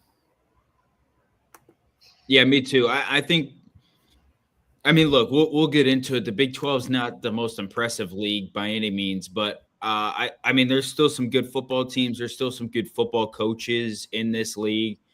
I think at some point you're going to stub your toe and you're going to lose a game or two. It just is what it is. I don't think Texas Tech is that good to maneuver their way through an entire season going undefeated. Indiana did it last year. Obviously, Texas Tech was really good last year. Didn't they go undefeated last year in the regular season? Or did they lose? Texas Tech. I think they did. Because weren't they the 3 seed? Yeah, and I'm pretty. Yeah, they lost to. I'm pulling up right now. Wait. They lost to Arizona State in the regular season. Arizona State got them. Yeah. Okay. Yeah. So I was thinking they weren't undefeated. They were the number 3 seed. Yeah. Yeah. Then Oregon got them. Yeah. Yeah, I just think you stub your toe a little bit. And it just takes one off game, one bad game, one game where everybody's been out partying or just not focused, not locked in, take a team for granted. There's so many things that can happen in college football. Yeah. And I will say this, the loss at Arizona State, Sam Levitt didn't even play in that game when Texas Tech lost at Arizona State. Yeah, I remember that. Yeah. And I just to touch on TCU, I don't know if you guys remember when, well, Joshy Boy probably does. Drew, you may not so much, but when we thought Tennessee was going to grab a quarterback, Josh Hoover, out of the portal. Yeah. Josh Hoover was kind of choice A. I'm a big Josh Hoover fan. Me too. But the other kid that I wanted, and you go back and watch the HPS show, prove this, I was very high on Jaden Craig, who was the quarterback from at Harvard. That's who's TCU got to replace Josh Hoover. So they've got a absolute demonic schedule in November. They play at Arizona, they play Kansas State, they play Utah, they play at Texas Tech. Nobody has a tougher close to the season than TCU does. So if they can kind of build some wins early, navigate that stretch, who's to say they can't go into Lubbock and win? And they also brought his buddy from Harvard, wide receiver Jeremy Scott, to TCU. James Craig. Yeah. I love that dude. He's a baller, and people are gonna know this kid by the time the season's over. I watched his highlights. So, their number 6.5. I'm easily over TCU, and if this offense clicks, I think they could be one of the two that gets Texas Tech, because that's where I'm at is 10. Yeah. So, all right, Josh, what's your over under play on Texas Tech? Oh, Texas Tech first. Yeah. Sorry. No, you over or Yeah, under? glancing at their schedule, I'm gonna go 10-2, like you are. I'm going under on their 10.5. Okay. I got them losing at home against Houston, and I got them losing that Oklahoma State game. All right. So let me ask you boys this. Drew, you think there's 2, maybe 3 teams that can win this conference? Correct? I would say probably 2, in my opinion. Okay. I'm going to go with 2. I'm going to go on out on a limb here and say Texas Tech's one of them. Correct. Who's your other one? Well, they don't play each other, but it's BYU.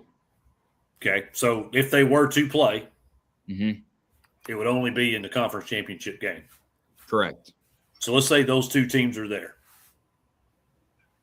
Tell me why BYU will, A, get to their win total, and can they beat Texas Tech in the conference championship game?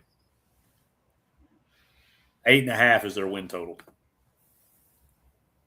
Well, I think Bear Bachmeyers obviously was a pretty good quarterback as a true freshman last year. Threw for over 3,000 yards, 65% completion percentage, 15 touchdowns, 7 interceptions. They also had the reigning Big 12 Offensive Player of the Year and their running back, which is LJ Martin, who's returning. Ran for 1,300 plus yards last year, 12 touchdowns, also 255 receiving yards. So when you bring back your starting quarterback, who was pretty good as a true freshman, you bring back your starting running back, who had a really good year and I think will be a senior this year, and you made it last year and you lost in the conference championship.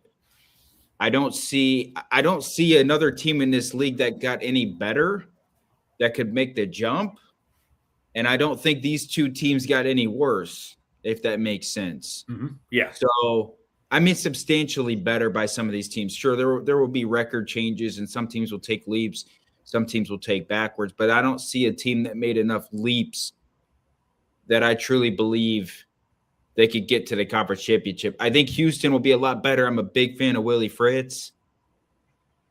I don't see them winning enough games, which would probably be the Big 12 plays 9. They would have to win at the least amount 7 conference games to get in the Big 12 championship.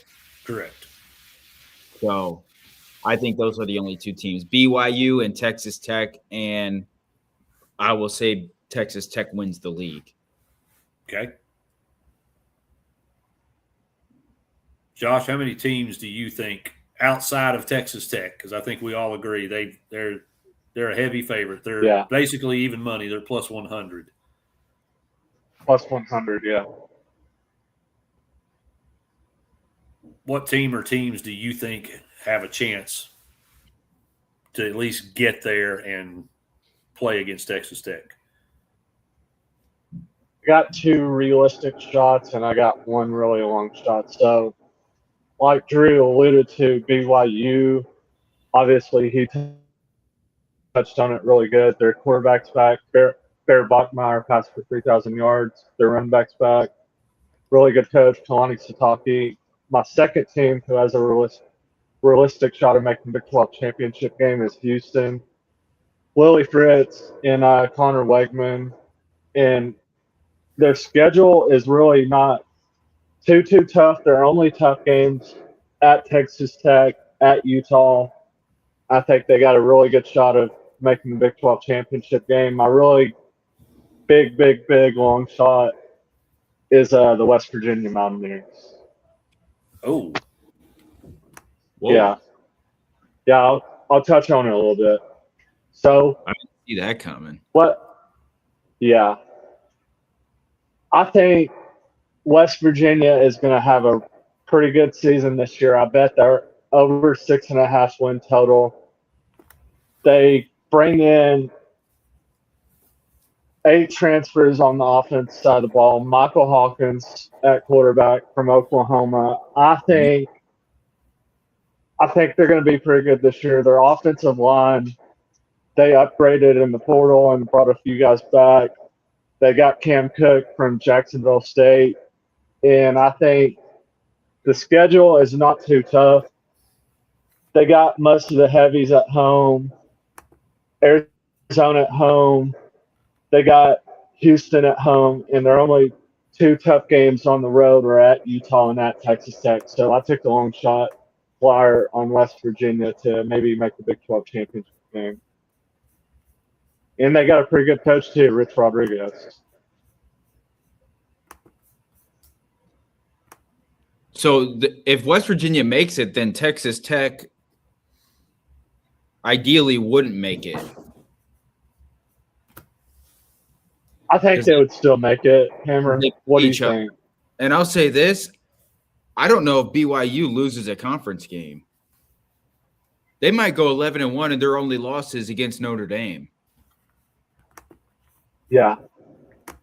That's what I've been the last 3 minutes. I mean, BYU's schedule is like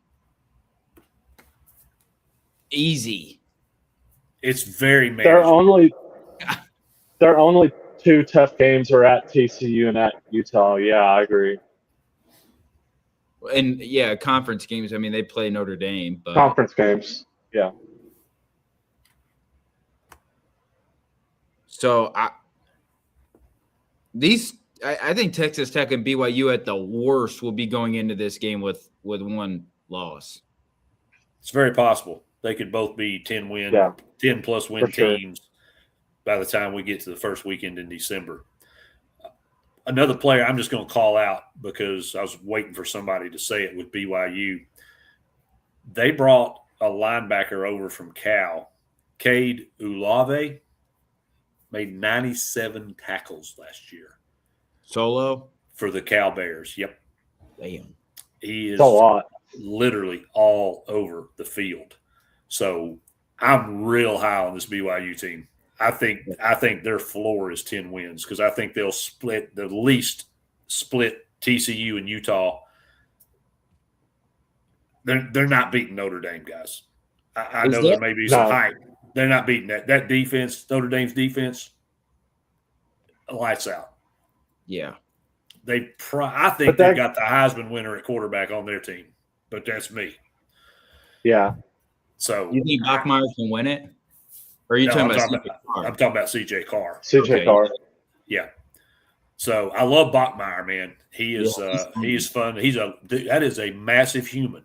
And he wears number 47. He looks like a fullback. Yeah. So if he just gets a little better throwing the ball, this team's going to be really tough. They only added 9 transfers. That's how good this team is. Yeah. 9. And one of the 9 they got is an absolute tackling machine. Tackling fuel. So hammered 8.5. Over 9.5. Hammered over 8.5. That's BYU's? BYU. Yeah, that's hammered over 8.5. What do you think about 9.5? I just said they're gonna win 10. Yeah, I think at the worst they win 10 games unless shit goes wrong. I think that's the floor is 10. Yeah. So plus 180 at 9.5 is a really good bet, I think, for BYU. Hammer it. I'm on it. Yes. I think they win 10. Is that your Brennan Sorsby Big 12 locked bet of the year? Or are we still waiting on that? You're still waiting on it.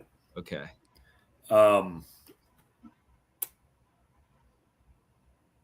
Josh, did you have another team you want to talk about to get to there or possibly win the conference?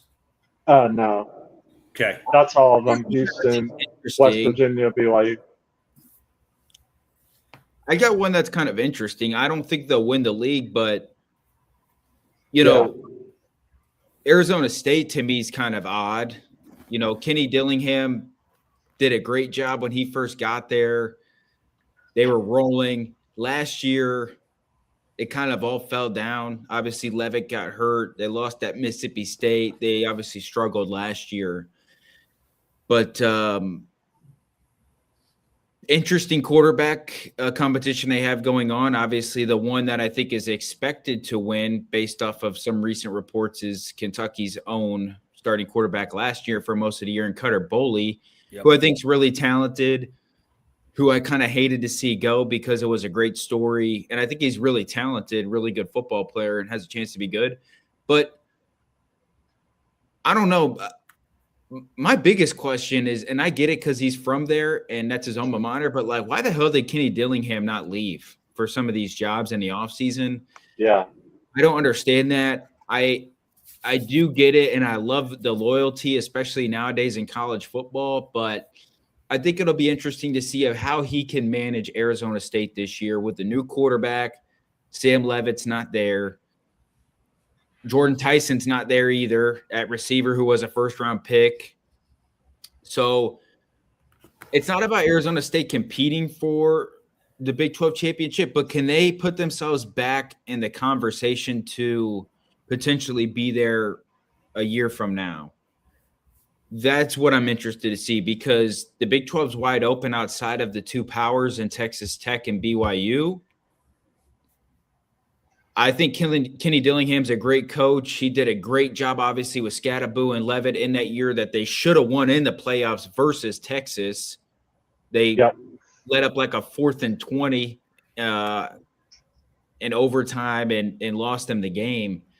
So I think that's something I'm monitoring this year is how does Arizona State look, and are they on the right trajectory to get back to competing at the top of the Big 12?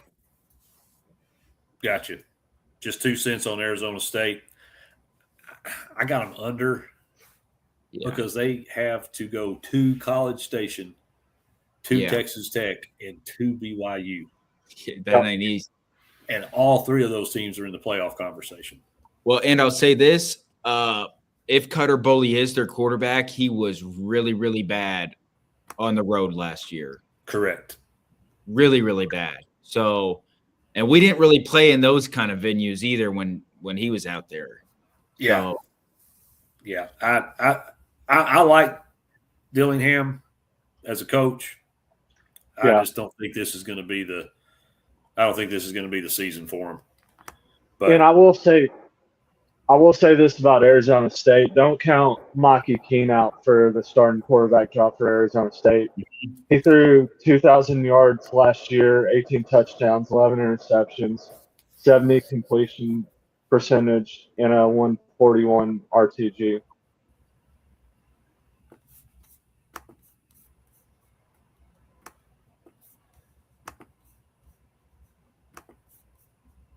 So nobody has faith in Coach Prime in the Buffaloes?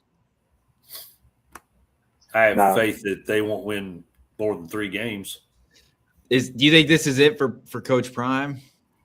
I think he's going to get it to the Steve Spurrier state of, I don't want to do this anymore. This ain't fun. Like, just he's going to walk up and walk out on him and quit on his team, coward, like Spurrier did. Yeah. But I don't see Dion. His boys are gone. Yeah, I don't see any reason for him to continue this exercise in futility. And I think this year will prove that, because they tried to keep it going last year, and obviously they fell flat on their face. And I think after this year, probably another tough year, he's probably like, I don't need to do this anymore. I'll go back and make a shit ton of money on TV and go watch Shador be the water boy for the Browns at 4-string quarterback. Yeah. Yeah. We coming. Yeah. We coming to a studio near you is where we coming. So, all right. I will say this about Colorado. The only week I'm high on them is week 1 at Georgia Tech. I will be on Colorado. That's interesting. I think they cover that game against Georgia Tech. Yeah. Okay. Mendoza's the quarterback down there at Georgia Tech now. Right, Mendoza. Yeah. Yep. All right. So you ready for it, Drew?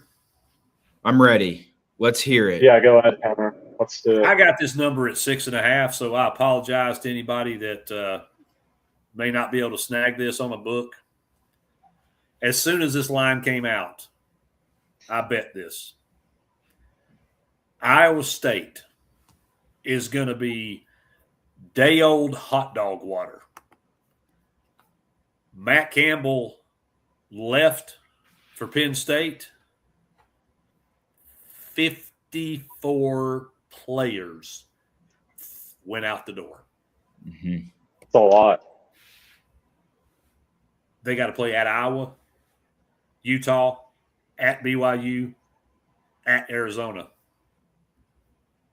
They only brought in 47 transfers. Yep. There is nothing on this bone, no meat whatsoever. This is a rebuild of rebuilds for a team that was in the conversation last year. They are going to be god-awful this year. I don't see more than 4 wins on this schedule. Under 6.5 when I got it was plus 120. I don't even see it on the board now. Yeah, it's off the board. Under 5.5 is minus 220. So 220. it has absolutely gone bye-bye. So yeah.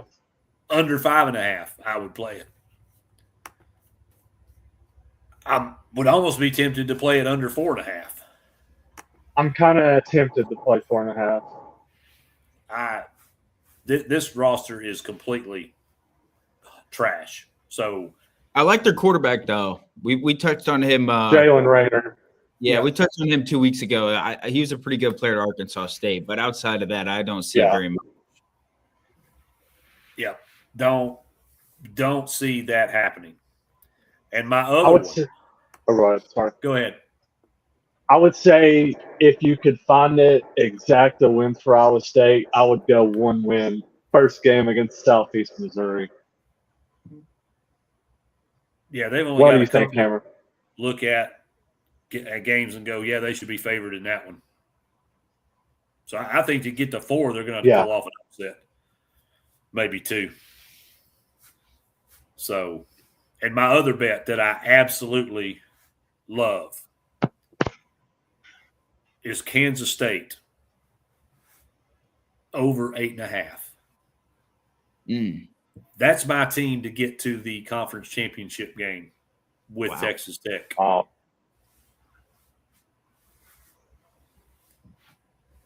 They don't play. Your head coach? Do what? With a first-year head coach? They don't play Texas Colin Tech. Pond. They don't play BYU. They don't play Utah. Those are the 3 highest win totals in the conference, and Kansas State doesn't play any of them. Let me tell you their conference schedule. Cincinnati, Houston, Kansas, Arizona State, Colorado, Oklahoma State, TCU, Arizona, Iowa State. Dang. I'm not as concerned about the coach as much as I'm concerned about who they got playing quarterback. Yeah, Avery Johnson. I don't like him. I ain't gotta like him. The kid can play. He's a baller. I like the idea of him. I like the idea of him. Yeah. His family can eat a bag of turds. He had a pretty disappointing season last year. I think he had a lot going on too. So I kind of feel like that was part of his issue. Think all that, unless something else goofy happens. Man, I think this team can win 9, maybe 10 games with that schedule. And a returning quarterback, that's huge. So I think 8.5 is too low, period. Yeah. I think 9, they get possibly 10. Yeah, they're not losing any non-conference games either. So no, they're not. The number opened up at 6.5. I think it is very doable for them to go 10-2, and I think 10-2 might be enough to squeeze them in. So that's my dark horse. They're plus 1,400 to win the conference. Would you play that at plus 1,400? I did play that at plus 1,400. If they get there, do you think they can beat Texas Tech? I think anything's possible. Yeah.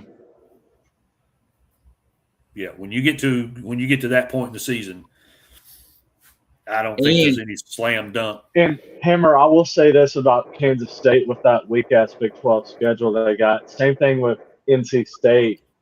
I think NC State can make the ACC championship because their ACC schedule is very doable. Yeah, I think, and we talked about them when we did the ACC.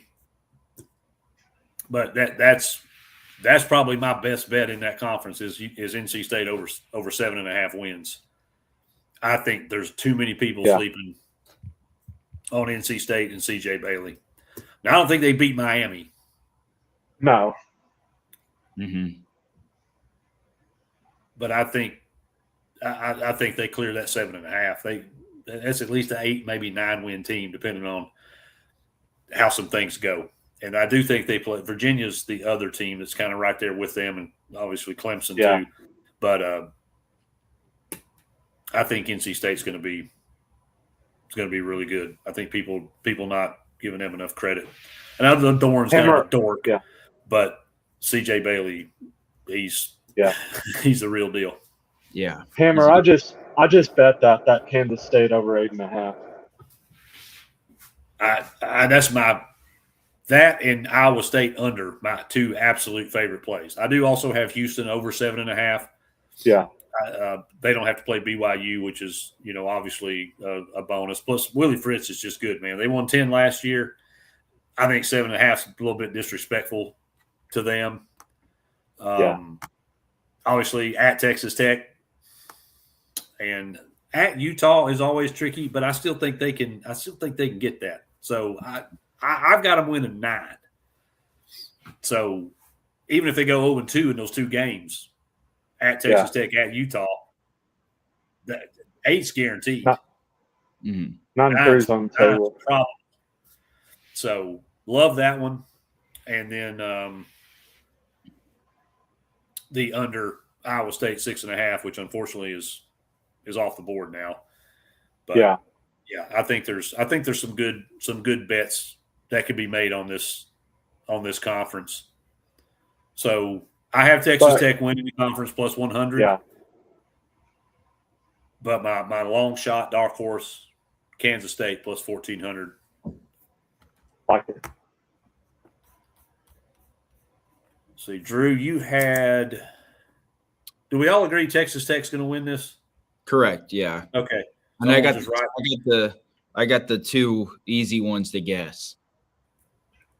So I'm going to just write down the other team that we think is going to make it. Correct. So the BYU. Boys, State, of course. Boys, I'm going to go with the surprise. Okay. Yeah, I don't think Texas Tech wins the conference. I'm going to go Houston over Texas Tech in the conference championship game.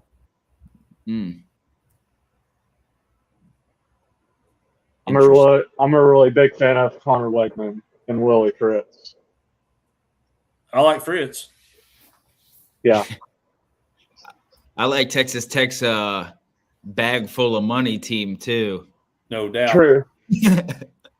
Who I don't think Connor Wegman can beat them by himself. Yeah. Did you have BYU, Drew? Was that your team to make it? Yeah. Okay. Correct.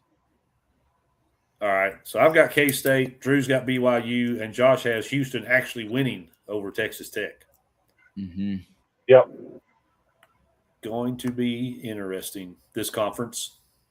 Because really, had Sorsby not been an idiot and was actually playing this season. Oh, this would have been clear. Texas Tech by a mile.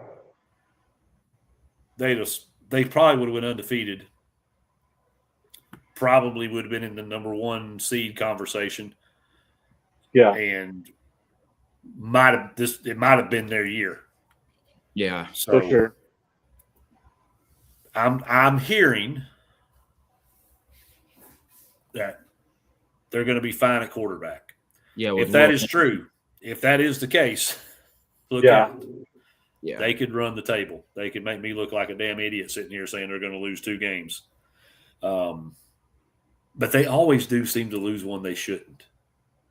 Yeah. Like they run into somebody like us playing Arkansas for some unknown reason. We just stub our toe against them, I think, more than probably anybody. I think Will Hammond's going to be just fine, though, especially when you have the talent around him. That's it for me, man. It's not him, it's everybody else. Especially on defense. Like, yeah. That defense is stupid good. Yeah. Yeah. And they're deep. It's not just they're becoming on defense, they're becoming what Georgia used to be. Yeah. Just dude after dude after dude. They probably rotate 7, 8 players on that defensive line. Yeah.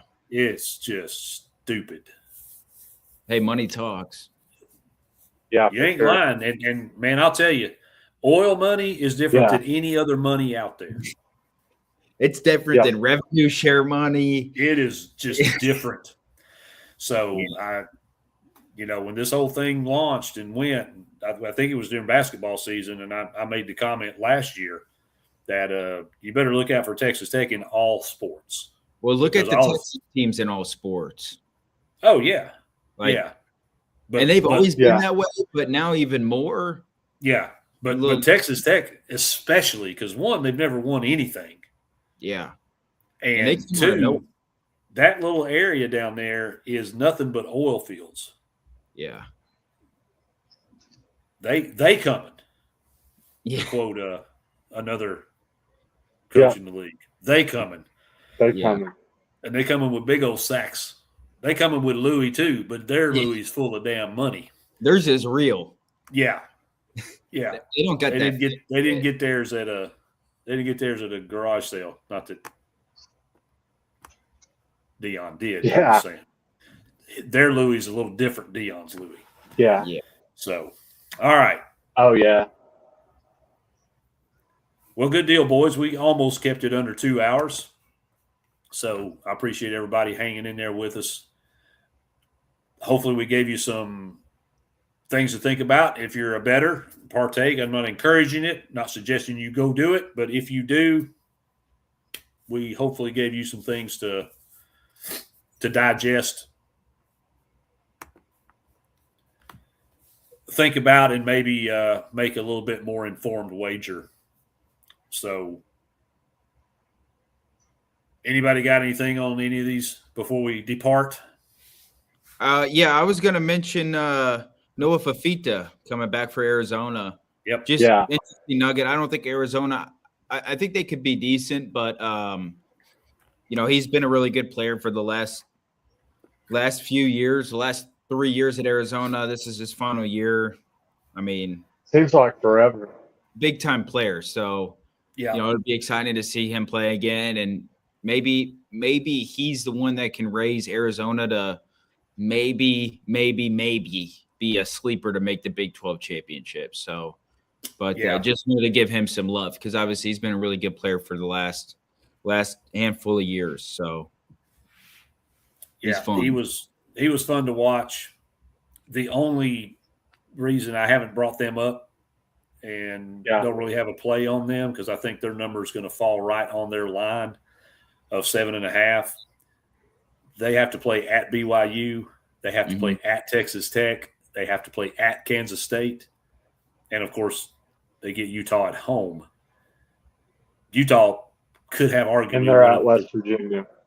Best offensive lines in college football. Yeah. What they do with it now could be another story. But that schedule, man, is absolutely that's the league did them no favors with at BYU, Texas Tech, and Kansas State, who I think probably save Houston. Those are the best other teams in the conference. You got to play on them games on the road. That don't bode well. I think that's interesting too. You mentioned Utah, obviously new head coach. Kyle Whittingham was the head coach at Utah for 32 years. Yeah, now he retires and then takes the job at Michigan. Yeah, they hired Morgan Scaley, who's been an assistant there for a while. So I think that'll be interesting. Utah's been at the top of the league for a long time, really. Yeah, certainly in the Pac-12, and then when they transitioned to the Big 12, they've been a pretty good football team. So the new era at Utah, that'll be interesting to see. They got some good players down there, and Utah, good quarterback. So I think they're a sleeper team too. Could they make the Big 12 championship potentially? But new era, we gotta kind of see what that looks like. Yeah. If I had a lean, they're 8.5. I would lean them over, but not much. Yeah, that's a good number about for my expectations for them. Yeah, because they, of course, play BYU. That's their, the holy war. Then they go to Arizona, go to TCU, and then the only reason I mention it, it's an SEC school, and that's Arkansas is on their schedule. That's a big game week 2. It's a massive game. And I know people are probably, Arkansas, ha, ha, ha. Don't count Arkansas out of this game. Yeah. Mm-hmm. Even though it's that game's in Utah, right? Correct. Yeah. Yeah. So that game's a double-digit spread too. Utah? Yeah, 10.5. It's 10.5? Yeah. I don't know about that. That seems like a lot of points against a true Power 4 opponent. Yeah. Not whatever the Big 12 are doing here. I got one more before we end it. Okay. I got to drop in the hammer a lot if I can borrow your hammer. Depends on what this is. I'll let you know. We're talking Cincinnati under 4.5 wins. Yep. I'll allow Yep. Okay. So Cincinnati, I'm not too high on this team this year. They only bring back 4 guys on the offense side of the ball, 6 on the defense side of the ball. They lost 32 guys to the transfer portal, and their quarterback I'm not a big fan of, J.C. French. And they bring 3 guys from the transfer portal on the offensive side of the ball. They bring 5 guys on defense side of the ball, and they got a lot of tough games. Texas Tech at home, at West Virginia, at Arizona, at Houston, Utah at home, at BYU. I just don't see this team winning 5 games, guys. And they play Boston College first game at home. I think Boston College is going to beat them. I got them only winning 3 games this year. That is my drop in the hammer lock. Hammer it. Cincinnati under 4.5 wins. Yeah. They're going to ride the struggle bus big time because they play the heavies. Texas Tech, Utah, Houston, BYU. Yep. And Houston and BYU are Kansas on the road. State at home. Yeah, and they do play Kansas State. It is at home. And then the only other one, I think Colorado 4.5 is extremely generous. So I think they're probably closer to 3. They may clear 4. I don't see 5 wins on that schedule. So I ain't drinking the Kool-Aid. We did mention Okie State. Did we talk about them at all? A little bit. They're certainly going to be interesting for sure. Yeah. I'm not going to spend any time on it, but I think 5.5 wins is doable.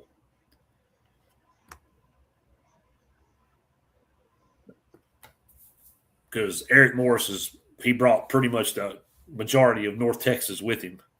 Most importantly, his quarterback and running back. And running back. And Caleb they don't Hawkins. have to play the Mormon schools.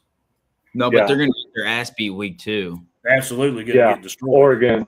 Without question. Yes. But I think their conference schedule gives them a chance. I'm on them. I'm on that as well. I got it at plus 115. I don't know what they're going to make a bowl. They're going to make a bowl. I think so. This. They're not going to be the laughing stock that they have been. They'll win 6. I will say this about Oklahoma State. I think that week 1 game at Tulsa could be a very sneaky game. I don't think it's a blowout. That spread is Oklahoma State 13. I do not see Oklahoma State winning by 2 scores against Tulsa. Against who? Tulsa.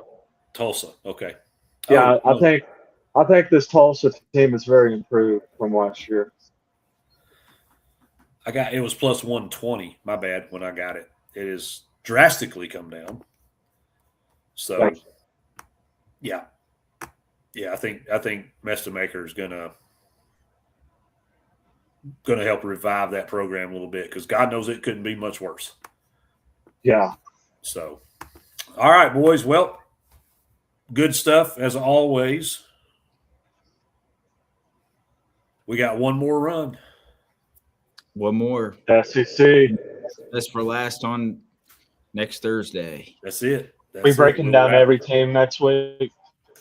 We will, including Notre Dame and Notre Dame. We will give a prediction on every single SEC team, where we think the wins and losses are, who's going to play for the SEC championship, and ultimately who will win it. And Notre Dame, because I think they warrant discussion. Yeah, I think so. Certainly. We got to talk about the calculus. I have a pretty decent bet on Notre Dame this year. We should have tied them into the ACC, but I thought about doing it that way, but that technically they're only ACC in basketball. Yeah, they do play a fair amount of ACC opponents in football because of that partnership. Yeah, I guess maybe they got like a little rev share or something with them. I don't know how all that works. I guarantee you Notre Dame ain't doing it out of the kindness of their heart. Because they have the Notre Dame Broadcasting Network. They don't need to partner with anybody for money. So there's got to be something there. Coach Evans told us Wednesday how much money they make, off the brands and stuff. It was an absurd amount. Yeah, it's ridiculous. So I haven't approached him yet, but I'm going to. I'm going to see if I can get Coach Evans on here with us next week to talk about his beloved Fighting Irish. Oh, he's a Fighting Irishman. Big time. Play like a champion today. Yeah, I mean, yes. Nobody's perfect, so we allow it. But I think Vic could probably give us a really good breakdown on Notre Dame, CJ Carr, and why he thinks they're going to be in the mix at the end. Drew, you all right there, buddy? Yeah. Okay. Yeah, we're good. All right. So, again, gentlemen, a pleasure as always. Thank you for being here. Look forward to next week. Drew, I'll see you Saturday. Saturday is move-in day in Tuscaloosa. So, for you, Hammer? Oh no, I would. You serious, Clark? I won't even buy gas in Tuscaloosa. Yeah, you can't support the economy. No. Yeah. No, it's move-in day for the incoming freshman. So we've got to take him down there and get him squared away in the dorm. So I'm hoping that will not take the entire weekend, but we'll see how she goes. So I'll do my absolute best to be back on the show, the happy hour show on Saturday. Sounds good. And if Rendo wants me to, I may hop in Saturday as well. Fair enough. Well, boys, again, thank you so much. Thank y'all for watching. And again, hope we gave you something you can use or at least be entertained by. So it's Go Vols. Go Vols. Go Big Blue. Can't all be perfect. Yep.